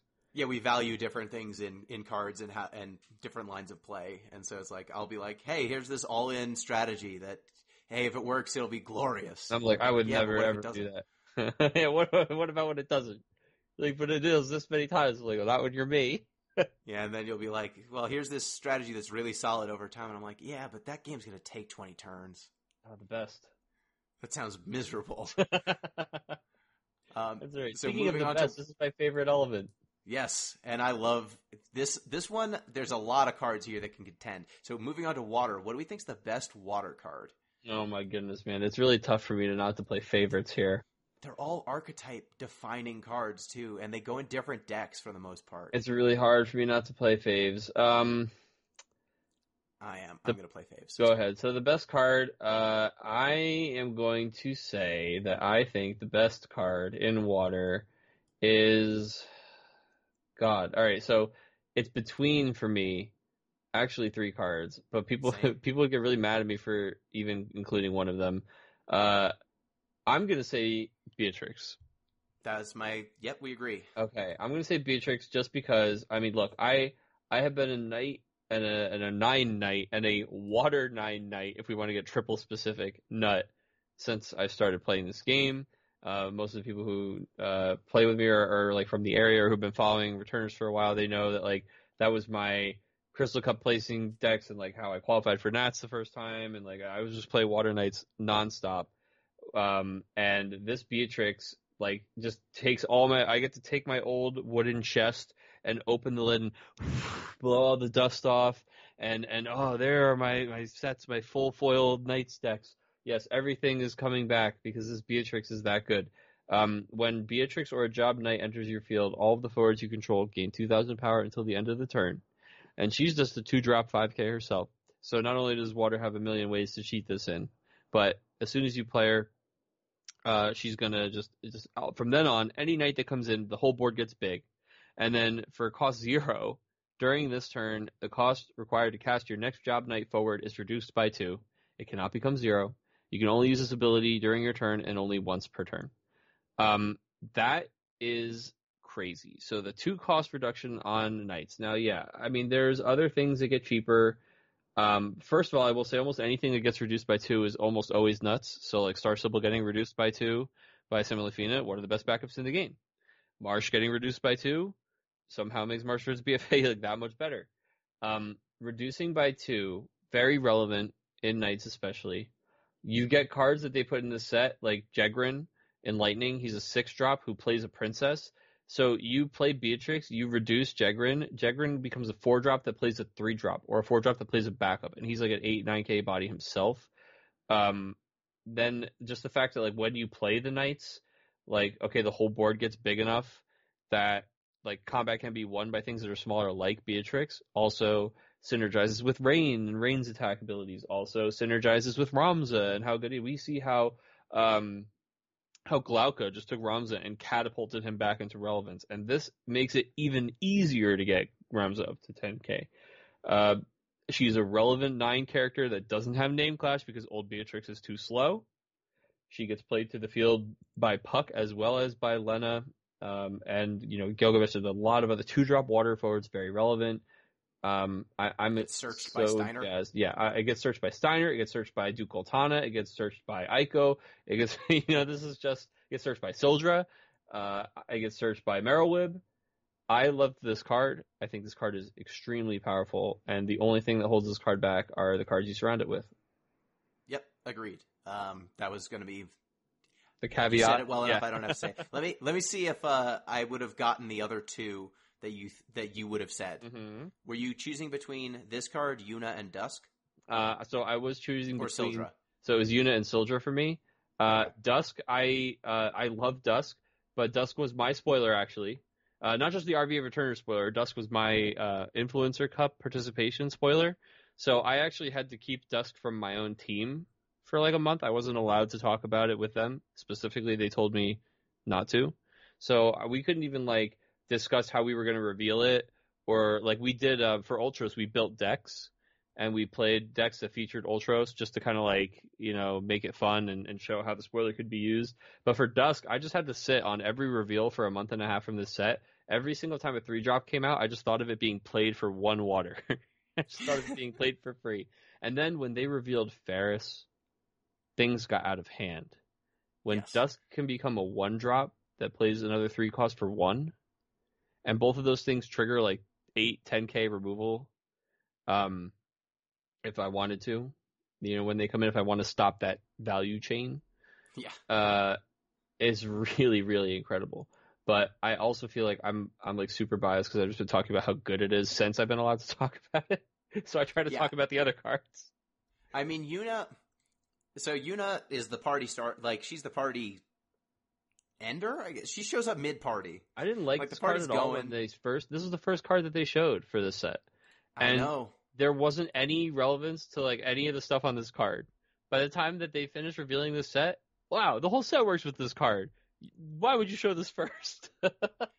Yeah, she's 3 CP 7K. When Yuna enters the field, if a forward you controlled formed a party this turn, draw 2 cards. Gross.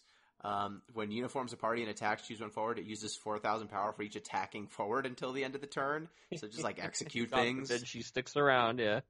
And then 0, name 1 element other than light or dark. Yuna becomes the named element until the end of the turn. You can only use this once per turn.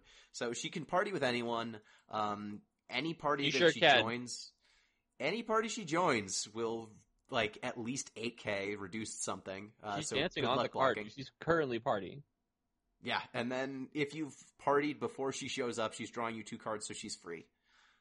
More than free, depending on how you pay for her. So, just a ton of value there. And then Sildra, I've waited for a water card that just draws 2 cards for a long time, and this is better than that. Like most of the water cards that draw 2 cards like require setup and stuff, or very specific circumstances like Famfrit. This one's just like 4 CP. Search for 2 water characters, category 5 characters, or 1 of each. So it's like 2 water characters or 2 category 5 characters or 1 of each. So it just ties together the room, right? Like in mono water, it's search for almost anything, 2 of almost anything.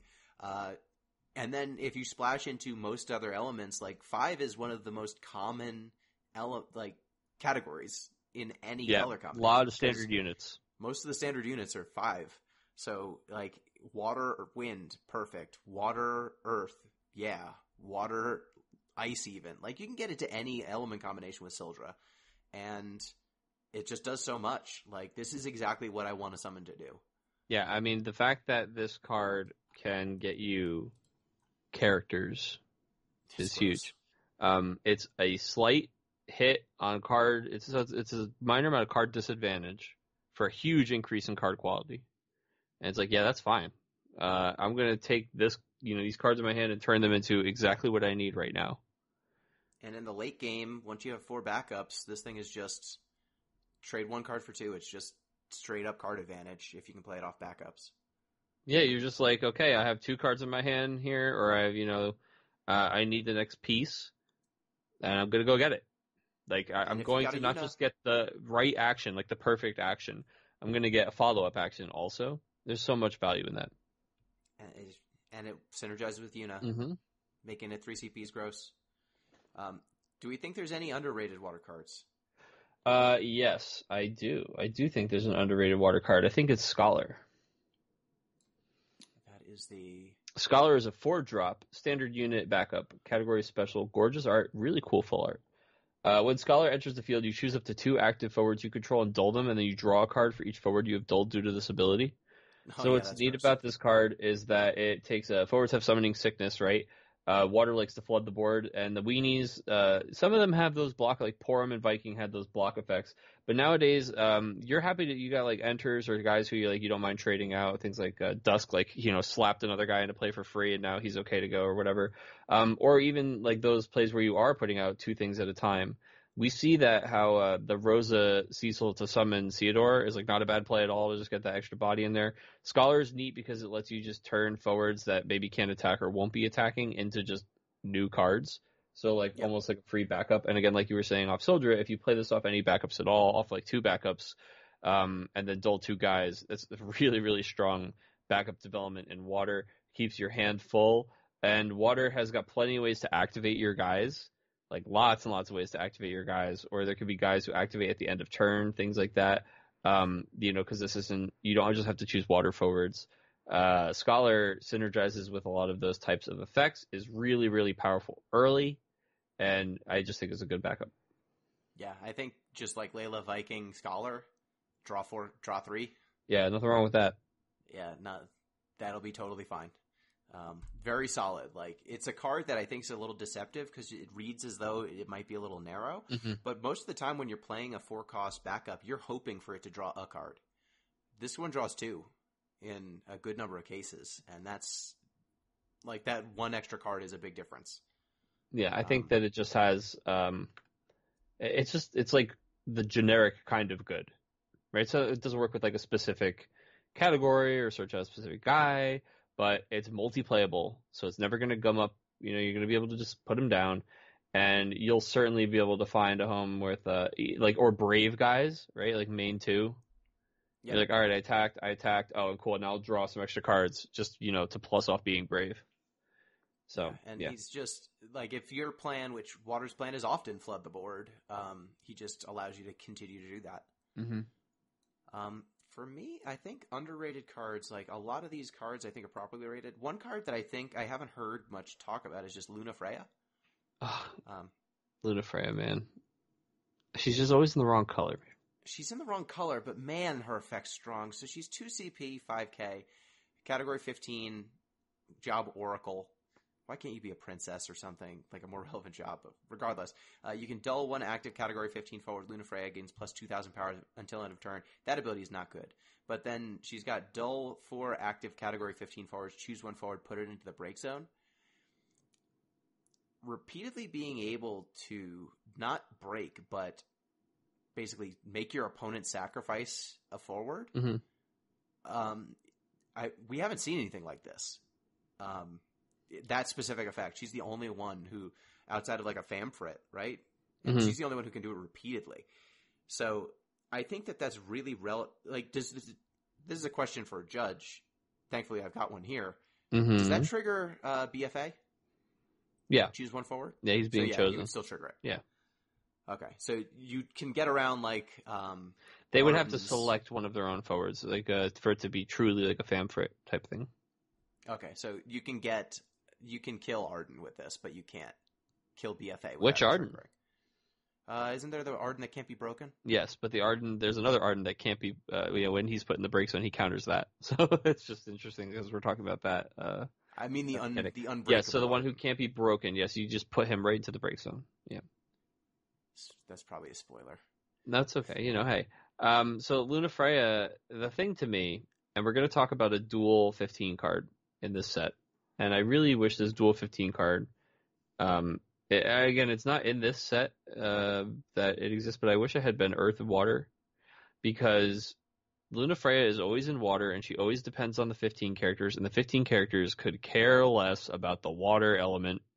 They are in Earth, and they had a chance to go water, and then they tripled down on lightning, and now all the best 15 characters are in lightning, or they're lightning Earth, and it just puts Luna Freya on the wrong side of the pond.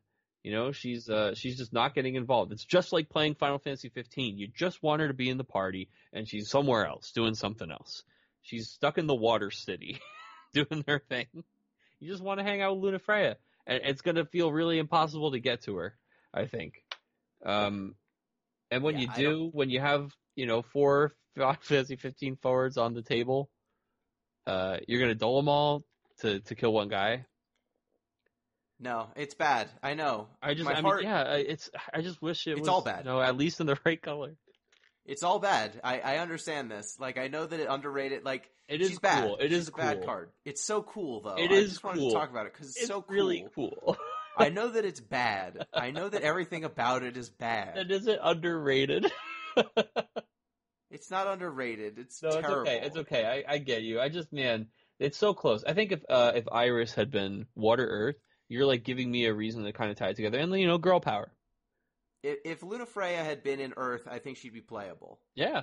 She'd be good. She's in the wrong element, and I know that dulling 4 active category 15 forwards is a big ask, but they can get brave. Like, you could construe ways where they are repeatedly able to do this and do stuff. That's true. So, like, she's bad. I mean, like, the thing is, I don't think bad.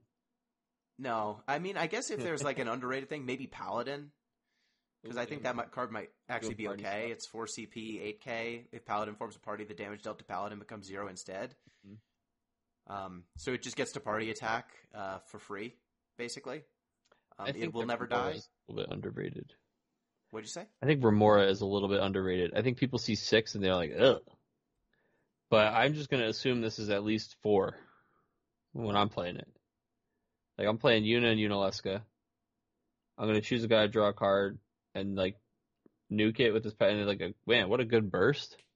It's a great burst. Yeah, I think maybe a little bit underrated. I understand what scares people off about it. Yeah, it's 6 CP, EX, summon, category Mobius, choose 1 forward, draw a card, then until end of turn it loses 2,000 power for each card in your hand. So it's like a solid piece of removal. Great EX burst. If you're not cheating on cost, it's over costed, I think. But water, that's the color for cheating on summon costs. So it's very easy to make this thing more affordable. The cool thing about the power loss instead of damage is usually like instead of just spot removal, this is also like a very good combat trick of like, oh, I killed your problem guy, like, but I draw the card replacing it too, is why I don't mind so much. Like, just imagine the card is like, oh, this is a 4-cost EX that does that thing, right? Yep. Like, it's rewarding you for playing it off backups instead of paying from hand, obviously, because it's going to get worse if you lose those cards from your hand. But again, I just think that's water easy to set up your backups and easy to reduce those summon costs. Agreed. Are there any water cards that you think are a little overrated or getting a little bit too much shine? Because I don't. Strago is really, really, really cool, but he's a little narrow for me. I didn't know that. Yeah, I think Strago is very cool, but actually for playing him, if it just said, so Strago is 5 CP, 7k, 6, category 6, job blue mage. When Strago enters the field, choose 1 forward, opponent controls, return it to its owner's hand, then you may play 1 character the same cost as it from your hand onto the field. If it had just said same cost or less, I'm in on exactly. playing Strago that's in it right 6X, there. It just had to doesn't. say or less. That's all I had to say. But it doesn't, so now I'm in this really awkward position where I bounce your BFA, and then if I don't have a 7 cost... I guess I'm running Amaro now, and 3 Amaro, and yeah, it's just, it gets very narrow. You're depending on your opponent again, and I don't like cards that do that. And if your opponent doesn't have a forward, it's a terror. You can't put 5 cost 7Ks into play if they don't have a board. And if your opponent, like, I don't want to be in a position where I have to choose between bouncing an irrelevant card so that I can play a relevant card for free and bouncing a relevant card but not getting the payoff of the free card. And I think Strago is going to put you into that vice a lot. Now, the time when you bounce your opponent's incredibly powerful card and you get to play an incredibly powerful card for free, it's going to be a massive tempo swing. So maybe you play this in some sort of water, fire, ice, or ice, water, or fire, water 6 deck, and you play one of him, so you could tutor him up, and then you only use him when he's relevant. But that's really narrow, and I don't think that that's going to come up all that often. Yeah, agree. Hey, BFA Mirror Breaker, let's go. Oh, but they'd get the trigger, and then you'd get your BFA, and then they'd be able to target your BFA, right? Or could so what's going to happen is Strago's going to come in, you're going to choose BFA, and then it's going to stack, and so BFA is going to kill Strago, and then Strago will resolve, and BFA goes back to their hand, and then you get to play your BFA. Okay. So it works out for you. That works. Yeah. Okay. Yeah, that's the dream. That's what they call the dream. Yeah. Sure. That's something that can happen, maybe. You just need Strago and BFA in your hand, and to be playing into their BFA. Yeah, that's it. Hey, there you go. And you're there. And he gets there. So, Just like Strigo, he has very, very specific spells that only work in really weird situations. That's great design, honestly. Yeah, and the cool thing though is that he like gets rid of the quote unquote monster, right? Like the enemy. He gets rid of the enemy and then perfectly emulates something about it, kind of, right? So he's like doing the blue mage thing, right? Yep. Like I'll get rid of that forward, and now here's my version of it. Yeah, it's a really flavorful design. Let's go to multicolors now. So I think that for multicolors, every single one of them is really good. I think we want to try a slightly different way of approaching these. Okay. Like, let's look at the commons and then the rares and the legendaries. All right. Because I think that, like, the commons, we don't need to rank them necessarily. They're all good. Every single card with a multicolor symbol is playable. I think every single one of them. Yes.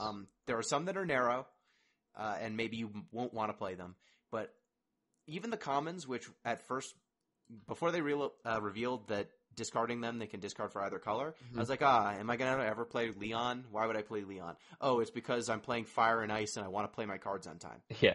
I think Leon is maybe one of the weakest. I don't know, because he still he's a Genesis on his worst day.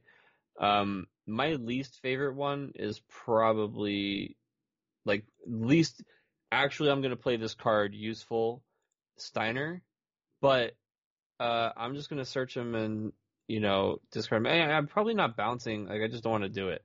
Like, maybe I could. And then the other thing is, like, happening anyway in the deck I'm playing him in all the time, every time I play a knight. But in the, like, sense of discarding him from the hand and being tutorable, he's just as good as the rest of them. Leon's the one who's the worst at being searchable. He's just, like, the least useful, right?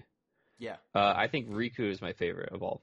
Riku's my favorite by far. Yeah. I think so. Riku is 2 CP, 6K. She's the weakest of them. For a category 10 job goal wings, when she enters the field, select one of the two following actions: choose one character, dull it; choose two characters, activate them. So she's either free or she's dulling something so you can get in. Mm-hmm. Both modes are relevant at almost all the time. It's characters on both, which is really cool. Really cool. Yeah. She's job goal wings, so she's very tutorable. She's category 10, so she plays nice with Pain. She plays nice with Barrel Eye. She plays nice with Brother. She just does everything. She's the most searchable of all of them, I think, or close to it. Mm-hmm. And both of her modes are always relevant. Yeah. Shantoto's only issue for me is her name clash, which is a big issue, admittedly. That was what I was going to say in terms of, like, which one of them I think is the worst. I think it's Shantoto because of the name clash, and because I think that the choose one forward other than Shantoto against haste, that's a good one. That's a good ability. Choose one forward, and then her other one is choose one forward you control. It gains this forward, cannot be broken until end of turn. Like, that's also pretty relevant. But both of those modes aren't necessarily card advantageous. Mm-hmm. And a lot of the other ones kind of have removal or they can be free. Like, those are both nice abilities, but they're a little bit niche. Her big thing is that she's a 2-drop lightning forward, though. So she comes in off Aranaya and is a 7-drop body that, like, gives something haste. Or says, like, oh, this guy can't be broken, and now here we go into combat. Kind of, Totally. neat stuff. They're all so good. Yeah, I mean, like name clash is also an issue Steiner has, and that's why he's just my least favorite of them. It's like, man, I'm playing him alongside Beatrix, obviously, right? Well, wait, Beatrix can't reduce his cost at all. So actually, I don't really want to play him alongside Beatrix. I just want to play the Searcher, like, for 3, and then get a card back.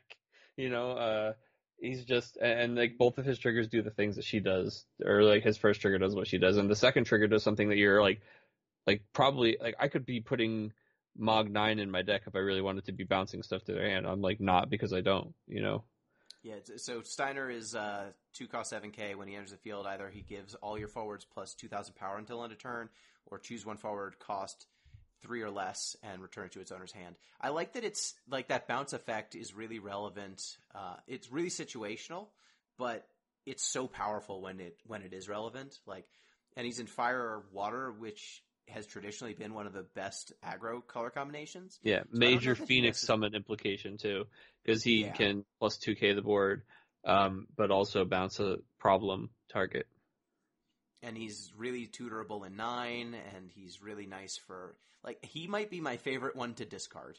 Him and Freya. Yeah, that's what Freya gets. She's my favorite one to discard. Man, she's really easy to just search and throw away. Yeah, and that's what I was doing with the other Freyas anyway, let's be honest, so it's okay. Draw 1 card, discard 1 card from your hand. That's a great neutral play, and then choose 1 active forward, deal it 4k damage. That helps your VV get there, you know? Yeah.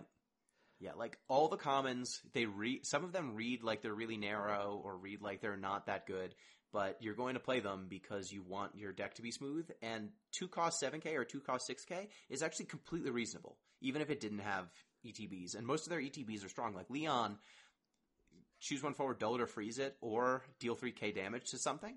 Like, both of those modes are great. Yeah, he's the only one. Leon is the only one who can't be tutored by a category searcher. The only way to tutor Leon's with a 4-cost backup, so rip Leon. Yeah, but, I mean, in Fire Ice, he's doing exactly what you want. Yeah, he sure is. He just, man, Fire Ice, and we'll talk about this on the next one too, Fire Ice they got kind of hosed on the characters they chose for them. Whereas it seems like the characters they chose for the other colors were so very specific and are so beneficial for those colors in that way. So of the rare, mm-hmm. So I guess we would go like the best multicolor common is Riku. Underrated. They're all the same. All the other ones are just like either you discard them to make your deck smoother, or they're totally fine to play. They are all properly rated. For the rares, what do we think is the best of them? Barrel Eye. By a lot. Barrel Eye by a mile. Barrel Eye is a win condition, kind of. You know. So he's the Ice Wind uncommon, rare. He costs 3. He's a 7k. Category 10, Job Praetor. When 1 or more dull backups you control is activated due to your summons or abilities, deal 3,000 damage to all the forwards your opponents controls. When your opponent discards 1 or more cards from their hand due to your summons or abilities, choose 1 character, dull it, and freeze it. And so he's obviously the Ice Wind guy. And yeah, he's cleaving their board, and just in case they don't have anything for you to kill, he can just freeze their backups.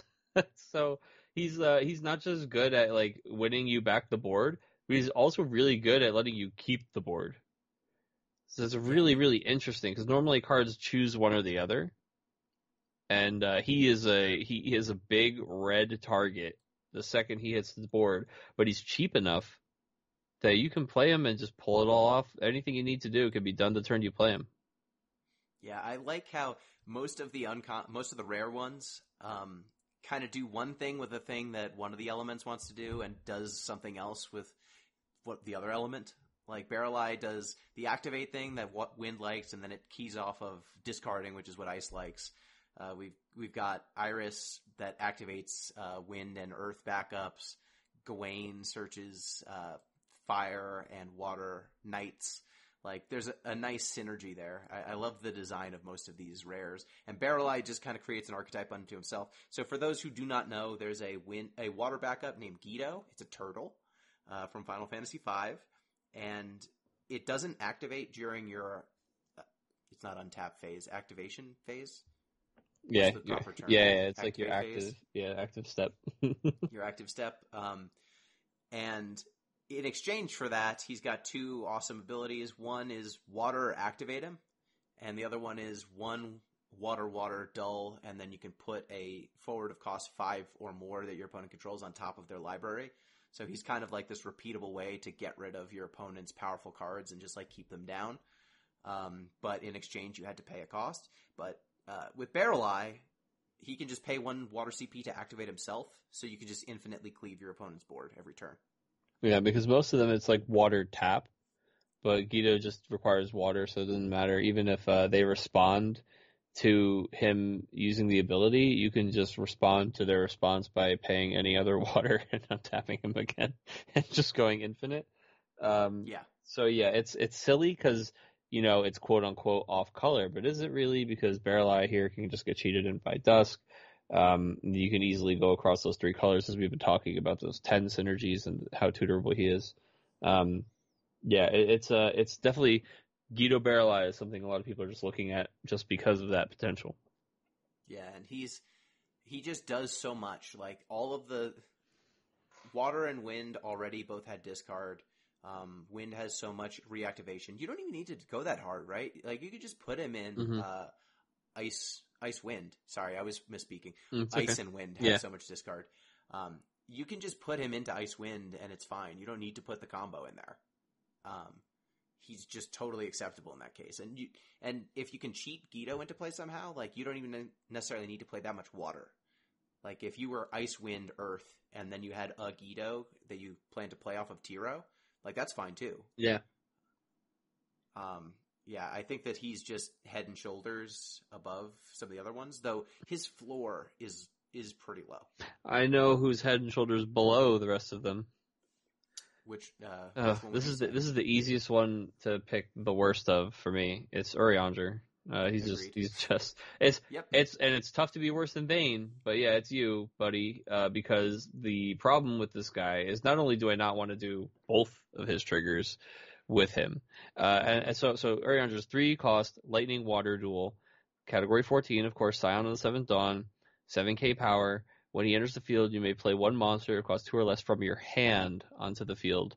And when you do so, choose one forward opponent controls, return it to its owner's hand. So, unlike most of the other ones, his I do one lightning thing, one water thing, are dependent on each other, which is weird.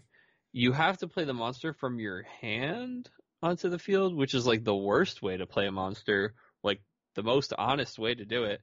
And the reason that's extra weird is because the 2-cost Urianger can just play them from your discard pile.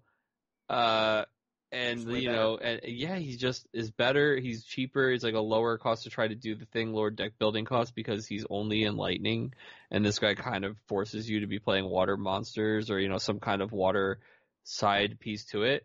And the other Water Lightning Scion card is incredible and has literally nothing to do with anything that this guy does, except I guess maybe playing him onto the field for free and then playing a thing again from your hand. But that's not no sir, I don't want things that cheat things from my hand unless it's they tutor each other or they have big synergies with each other. The monsters have no synergies with Urianger, right? His thing is just he plays them. So it's I'm not feeling this as much as I'm feeling Dusk cheating something in, even though I have to pay a cost of 1. It cheats in a 3-cost forward, and that's infinitely more useful than a monster of 2 or less from my hand for free. I just don't know why I would play this card. I agree. I mean, the reason you play this card is because you want the thing that discards for water. Lightning. Exactly, right? But it's just even Freya's worst case scenarios, this guy is straight up unusable without building around it. Yeah, and I don't think that there are a ton of 2-cost or less lightning water monsters that you just want all the time. No, it's the splashable guys, and I just want Realm to play them out of my deck. Yeah. That's what we're doing these days. Is it Skeleton? What is it? I don't know. Dragon? Yeah, Dragon? Oh, Coral. Are we playing it in a Realm deck and we're using it to play the Goblin that Realm couldn't fetch? It's Unsaganashi is really, the best thing you're going to do. It's not in the right color. So yeah, it's just really narrow. All of it's really narrow. Yeah, and he's barely better than Vayne. I don't mind Vayne. Yeah, Vayne can become so Vayne's a 3-cost Fire Ice guard. He's a category 12. He's in the wrong colors for 12. Yeah, correct. Yes. If you control 4 or more fire characters, he gains 2,000 power. And if you control 4 or more ice characters, he gains when he attacks, your opponent discards 1 card from their hand. The positives about this are 10k is pretty big for a 3-drop, and he gets that discard trigger on attack. Doesn't matter if they block him, which they probably won't because he'll be big. The problem I have with Vayne is the same problem I have with Leon, is there's never, ever, ever been a time in Fire Ice where you're tutoring Vayne. It's just you draw the 4-drop. First of all, you have to not play the 4-drop, which is the color's best answer to a wide board of big guys. One of the only answers they have that is an overtime answer, a way to force through a large wide board. You give it up to play this guy who's hard to tutor, which is one of the best things about all of these cards. They are so tutorable. The character names and the jobs and the categories these guys are in are so hyper relevant, except for Leon and Vayne. And I don't know why. I don't know why neither of these cards was a Final Fantasy VI character. like or any 13, like something that can be tutored by these elements. It's just really strange to me that the other one seems so specifically designed to have a lot of cross synergies, and these guys are basically like I'm gonna call them vanilla multi-element cards, if that makes sense. Right? Yeah. Like, oh, they get extra efficient, but I can't use them to smooth out my colors without just drawing into them. Unlike the other guys who, man, I'm pitching Freya's early just to set up like almost every game, and then taking advantage of her later. And these guys just don't really have that same like cohesiveness with the rest of the deck. They're just like, I guess I need a couple more keyword good cards, Yeah. The only reason I really like Vayne, I think that the second mode is really strong. I think getting him to 10k is not necessarily that impressive. Like, it's strong, like 3 cost 10k, really good. But being able to repeatedly discard my opponent every turn with this 3 cost 8k, and I think if you can get Vayne to the point where you can do that on the turn he comes down, he gets really interesting. Like, getting a lock that doesn't need to make contact is, I think, powerful. You can actually start stacking discards in Fire Ice that way pretty reliably. Oh, man, I never really noticed Vayne's hand. I don't like his left hand. I don't like how it looks. It looks like he's got like his pinky like tucked in, but it's not. It's just like the way that the top of the glove is. Yeah, it's freaking me out. But yeah, I think that the second mode, if you skew your deck more towards ice and can trigger his second mode reliably the turn he comes down or the turn he can attack, I think that that's just a lot of pressure on your opponent's hand without needing that much help. Well, that's the other thing too, right? Is like he's probably not getting both of these things, and if you don't have 4, he doesn't get either. He always counts for 1, so you just need 3 other. Yeah. I mean, and so it's rare that you'll play him that early anyway. But they just seem so much more narrow than the other ones. It's so weird to me. I know. Like, it seems like a clear step down. I don't know. Getting him plus 3 other ice characters isn't that hard. It's not. It's really not. Because you just built it back.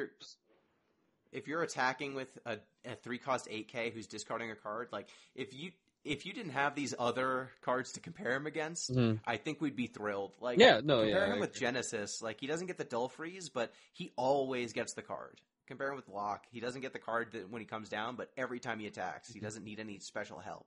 And then if you get to the point where you've got both of his sides, I think he's just like, he's a real problem as a 10k that's discarding you every turn. And Ice does always have power problems. I mean, just look at the Legend sitting right next to him. Exactly. Like, Ice could sure use a 3-drop 8k. Yeah, 3-drop 8k. Like, I forgot. I thought he was 4 cost at first. And then when I read 3, I'm like, oh, that's really interesting. He's good in an unexciting way. Whereas, like, Barrel Eye, super exciting.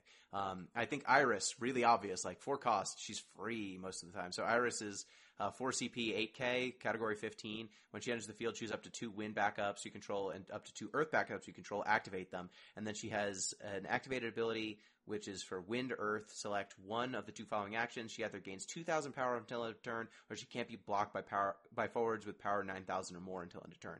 So she gets this, like, pseudo unblockability. She's basically free. Like, that's really flashy, really cool.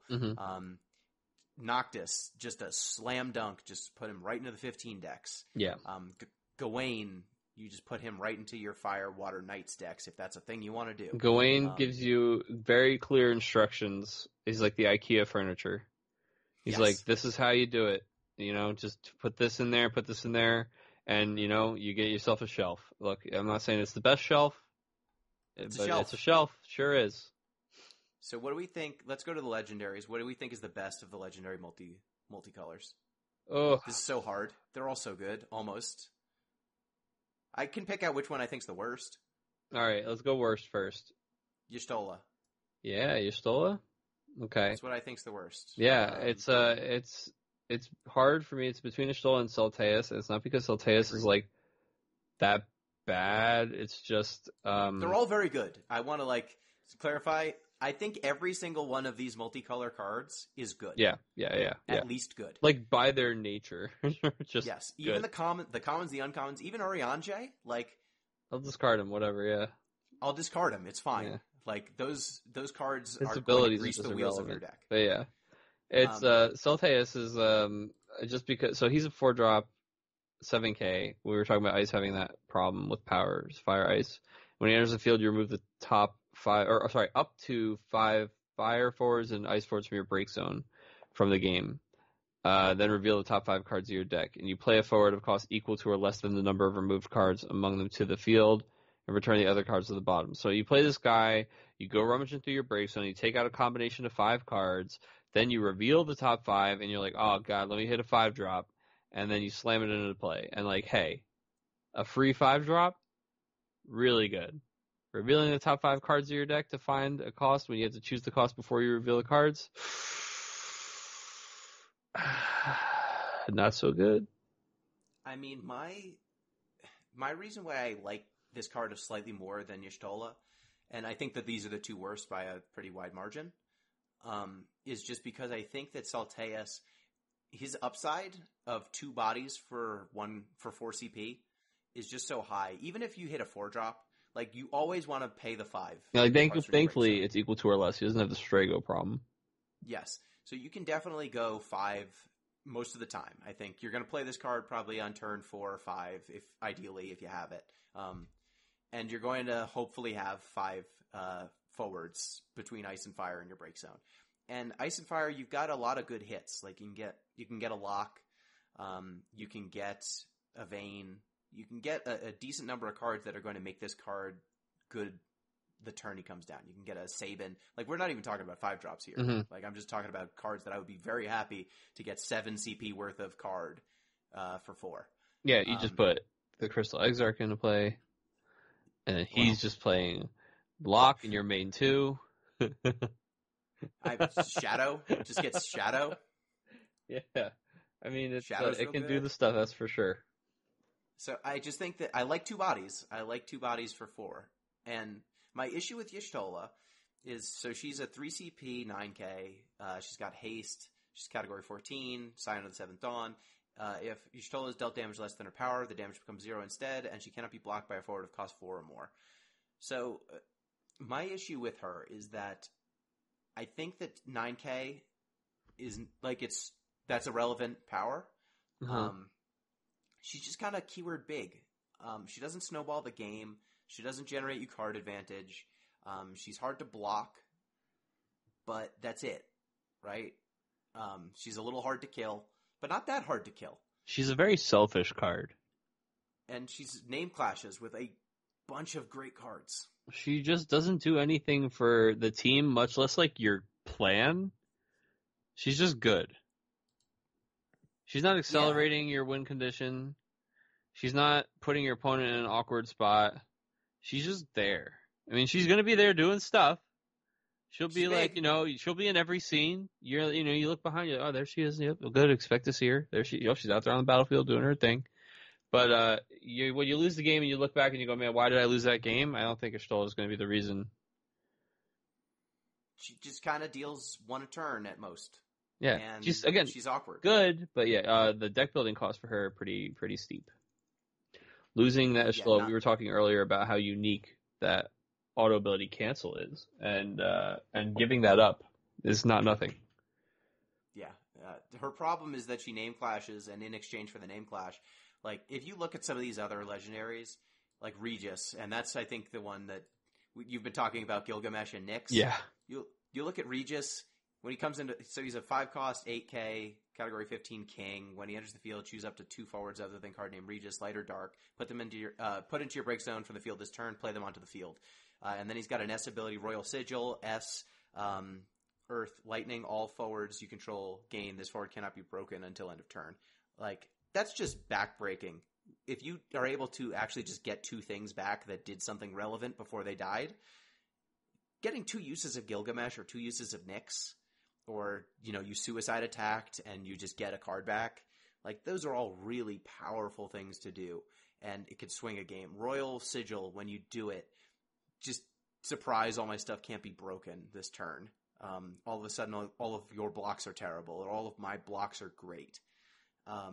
It's just so powerful. It can swing a game by itself. Y'shtola comes down, and she aspires to be Ritz. right? Yeah. She aspires to get through unblocked Yeah, for sure. with haste. And Ritz just snowballs the game, and Y'shtola doesn't.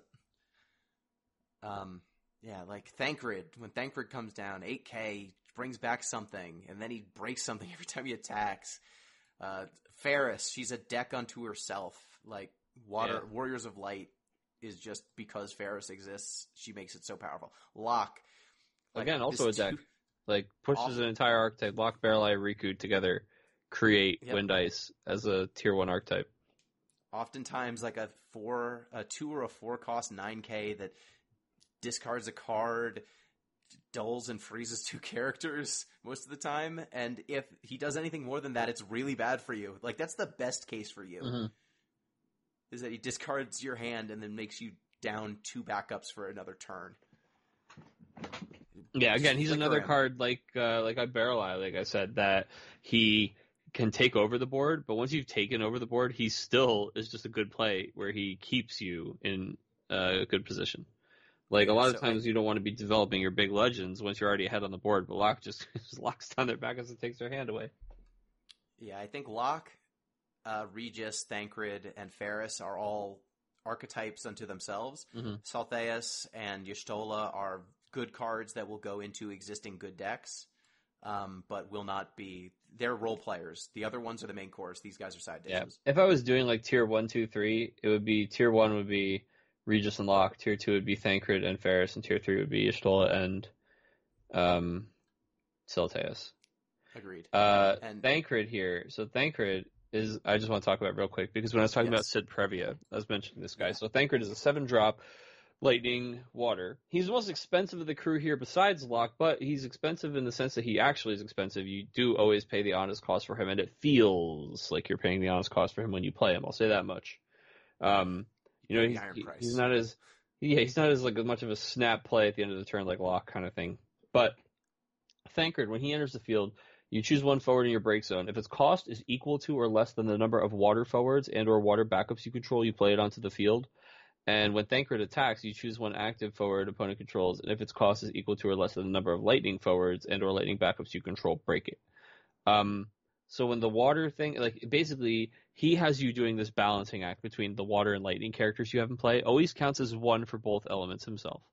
Where it's like, okay, you know, you want to have a good amount of both, because you want to revive something that's pretty big, but also when he attacks, you want it to be a relevant number, right? So if you go all water, he'll revive something big, but he won't do much on attack. And the other way around, he doesn't have haste. That's the problem, right? Thancred he can revive the thing right away, but he's got to wait a turn to get that removal. We can see with cards like Ramza, when Ramza comes out of nowhere, hits the table, is attacking right now, and is like, all right, give me a 3-drop. That's terrifying. That is so much value, because the Ramza is already a huge thing you have to deal with. He's coming in damage that you're going to have to deal with, and he's going ahead and taking out one of your guys. 3 drops plus suck to get removed for free, especially incidentally on an attack or something like that, right? Now, Thancred, because he always counts as water, Thancred is a nuts mono lightning legend where you only have to revive the Sid Previa with Thancred himself. You just play the lightning Moogle that taps for water, 3 of, right? You play this Thancred, you revive the Previa, give him haste, Thancred attacks and kills whatever he wants, because you're in this mono lightning deck. I mean, just like, there are so many cool ways to use this card. I've been using it in the Lightning Water Knights deck, but just seeing how much stronger he is in that lightning deck with that combo, just that interaction between those 2 cards, really impressive. And the fact that Alizé also exists to give him haste, if you wanted to go that route, is really, really cool. I think that he's just a really powerful card. Agreed. Like, all of these legends are so good. Yeah. So let's wrap it up with the light and the dark. I think that Lena is not very good. She's 3 CP, Warrior of Light, Category 5, 8k. When she enters, place 1 Arise counter on Lena for each backup you control.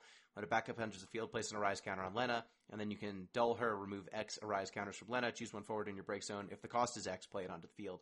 So she's giving you this constant value where she's bringing things back from the break zone every turn, but my problem with her is that she needs to survive the turn to start doing that, and you need her Arise to be relevant turn after turn after turn to be worth it. And she's light, and Warrior of Light, so she's already in this incredibly contested spot in Warriors of Light decks. And that's just my issue with her. Like, you're not playing Wool, or you have to play Cosmos, or you're not playing Refia. Like, there are these other great Warriors of Light cards, and Lena just clashes with all of them. And she's Cosmos slow. and Materia are not Chaos and Spiritus. It's crazy how different running like 7 dark cards and 4 light cards feels.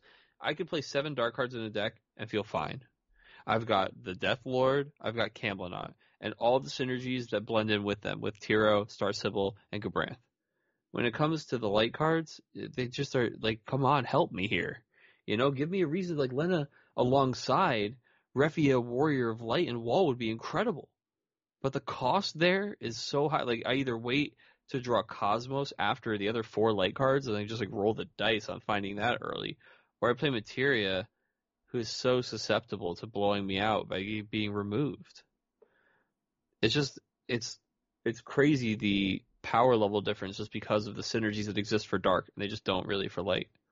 Yep, and that's my main problem. Like, maybe there's a Lena deck, but it's just a very slow value accrual for Lena, and it's hard to get more than like 5 Arise counters in a game. I wish every like, turn I that would say she 7. got a number of counters for each backup you controlled.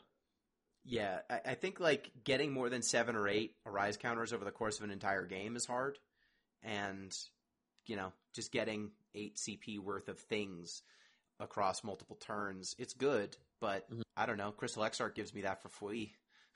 Man, what if you could do a lot more for a lot less work? Would they ever print a legend like that? Well, I think they did. There's this card called Neo X-Death. Oh, what's he do? He's a 6-cost dark card. He's a 10k. He's Mobius and 5, because why not have 2 relevant categories? Well, he must have a relevant job. No, he's got none. Oh, none? Unemployed. He's freelance. He's freeloading. Have to get this man a job. He's getting that stimulus check, the extra kicker. Yeah, he's got card name X-Death in all situations, and at the end of each of your opponent's turn, they select one character they control and they put it in the break zone. They put it in the dumpster. And when he's chosen by your opponent, summons or abilities, your opponent selects one character they control, put it into the break zone. So, if you play this boy on turn 1, and your opponent cannot immediately deal with him, they are in the vice until they can. There is no way you're developing through this guy to make any sort of relevant plays. He's going to take your backups. You can't ignore him. Like, there are a lot of turn 1 plays where you can YOLO play them, and your opponent can kind of ignore them until they can deal with them. Like, even turn 1 Zidane plus Belias, like Zidane plus haste, your opponent might be able to come back from that, even if they can't kill Zidane, by just like developing for a turn and then killing him a turn or 2 later. Neo X-Death, you don't get to develop. Like, you're just hard capped on 5 cards in your hand. Like, what are you going to do? You're going to play 2 backups, you're going to kill one of them, and you're going to start the next turn with 3 cards in hand or something and a backup? It's just a losing battle. He's just so disgusting on turn 1 if your opponent can't deal with him. Which leads me to think that the correct thing to do with Neo X-Death is gear yourself towards being able to play him on turn 1 and protect him. If you can do that and guarantee that he survives a turn, every turn that you've got him in play, your opponent's in a vice, and they are going to need to remove him before they can engage with the game in a meaningful way, which gives you time to develop behind him. Now, if they can deal with him efficiently, then he gets much less good, and he is much worse the later you play him. The more junky backups and dumb bodies they've got sitting in play, the worse Neo X-Death gets. But I think he's even like solid later in the game because he's just the abyss. Like, he's going to sit and play stealing stuff from your opponent every turn. Yeah, he's certainly not going to. It's very difficult for him to do nothing. The reason that we like countering him on turn 1 is the best time to counter him, and it's funny because it's also the best time to play him, right? Like, because you don't have much to lose. But later, if they play him late game, you're almost always going to. A lot of the like lines that are open for you to get rid of him without losing something don't really exist anymore. But at that time, I mean, you have a lot more pawns on the board to sacrifice. So the thing with Neo X-Death is, yeah, it's I mean, wouldn't you know it, Gino? After all this stuff, everything I talk about, whatever we do, I sit down at this pre-release on Friday, and in the second pack I open that damn Minwoo, and then like my first round, my opponent just goes, "All right, well, we'll see how this goes." He just slams Neo X Death down on turn 1. That was the very first Opus 12 play that I got to deal with. And I said, "Well, I guess this is indicative, huh?" And then I cast Kujata on it. Now, Kujata is one of these new summons. I don't think Kujata is going to see much play, if any play at all. But in sealed, hey, bread, ladies and gentlemen, that right? kills him. You sure play your removal. So Kujata is a 4-drop Earth summon that you deal something damage equal to 2,000 times its CP cost. Yep. So Neo X Death, I go, 12k? And the guy's like, what? And he picks up Kujata and he reads it. And he's like, how's this 12k? I'm like, well, it's 6 times 2.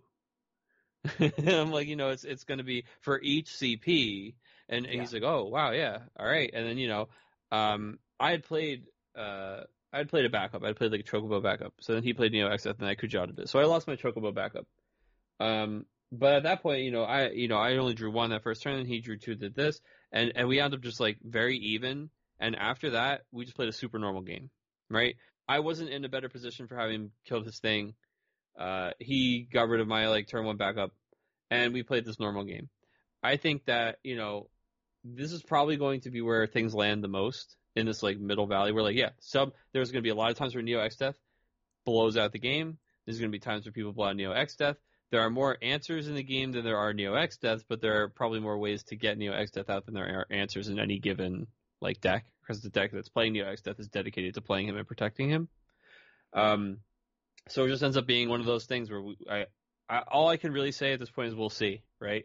We'll see if it ends up being that he's that good turn 1, that many people play it, that many people play decks to play it and protect it.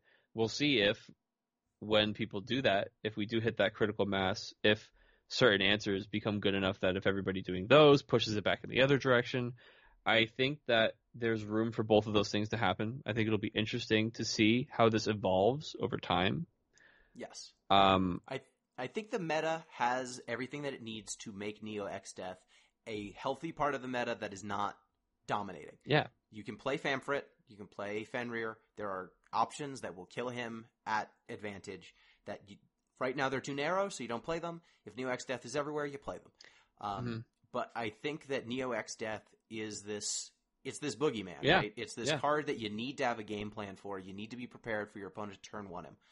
And I think that they've printed enough cards in this set and these most recent sets that clearing the way for him and protecting him is actually fairly simple. It's not as sketchy as some of the other very hyper-aggressive lines that people have taken in the past. Like, as someone who has rocked Fire Water Aggro with Zidane, assembling Zidane plus haste on turn 1 is actually quite a bit more difficult than assembling Neo X Death plus support, because there's no color considerations on casting him. He's dark. There are a number of different ways you could protect him because he's a 10k, right? There's a very limited scope of cards that can interact with him favorably, and you just need to deal with them. So playing like an Unsaganashi and then a Neo X Death. Playing a Zidane, discarding your opponent's card that deals with Neo X Death and playing Neo X Death. There's a bunch of lines that you can take to construct your deck, especially in Ice Wind. You can also do Ice Wind Earth, and then you get more ways to search Neo X Death, and ways to protect him so he can't be broken. You can do Ice Wind Water so that you get Sildress, you can tutor him. There's a number of ways you can assemble this deck, and I'm going to be interested in cycling through them, seeing which avenue is the best way. But I think that he's got this power to him on turn 1 that it's just so dominating, right? Like I don't think there's definitely spots where you can remove him. Dude, and you most can't of the times ignore you're this remove guy. him and you're neutral. This is the coronavirus. He's coming. You must take precautions. He's going to be a thing. There will be no remembering what it was like before him. We will have to socially distance ourselves from the Neo X Death because he is dangerous. He is. You can't ignore him. He's coming. He's. We're all gonna have to work together to just kind of, make sure we learn to live with him. Look, if we all put on our masks and bring our Fenrirs and our Famfrits, we can make sure that Neo X Death is only a little thing. Is manageable. Yeah, you can't get rid of it. He'll still get you, but So I mean, your listeners are very familiar with Magic, right? Of course, you yourself as Yes. well. One of the strengths of this game, one of the things that's unique about Final Fantasy, is that on turn one you can do something like drop Neo X Death, right? This is like, it's like land curve.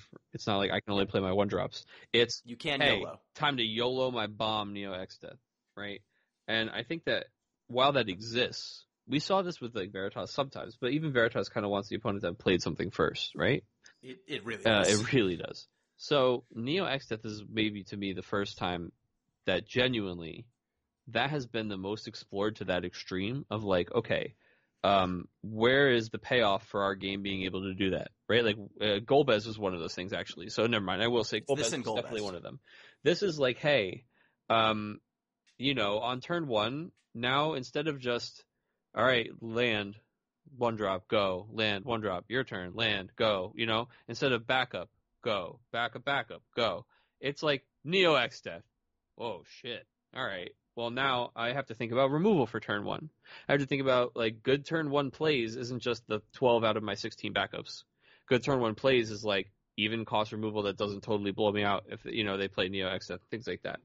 I think that a lot of those cards, people aren't used to playing them and thinking about turn one and building with those, and they think about deck building costs for Neo X Death.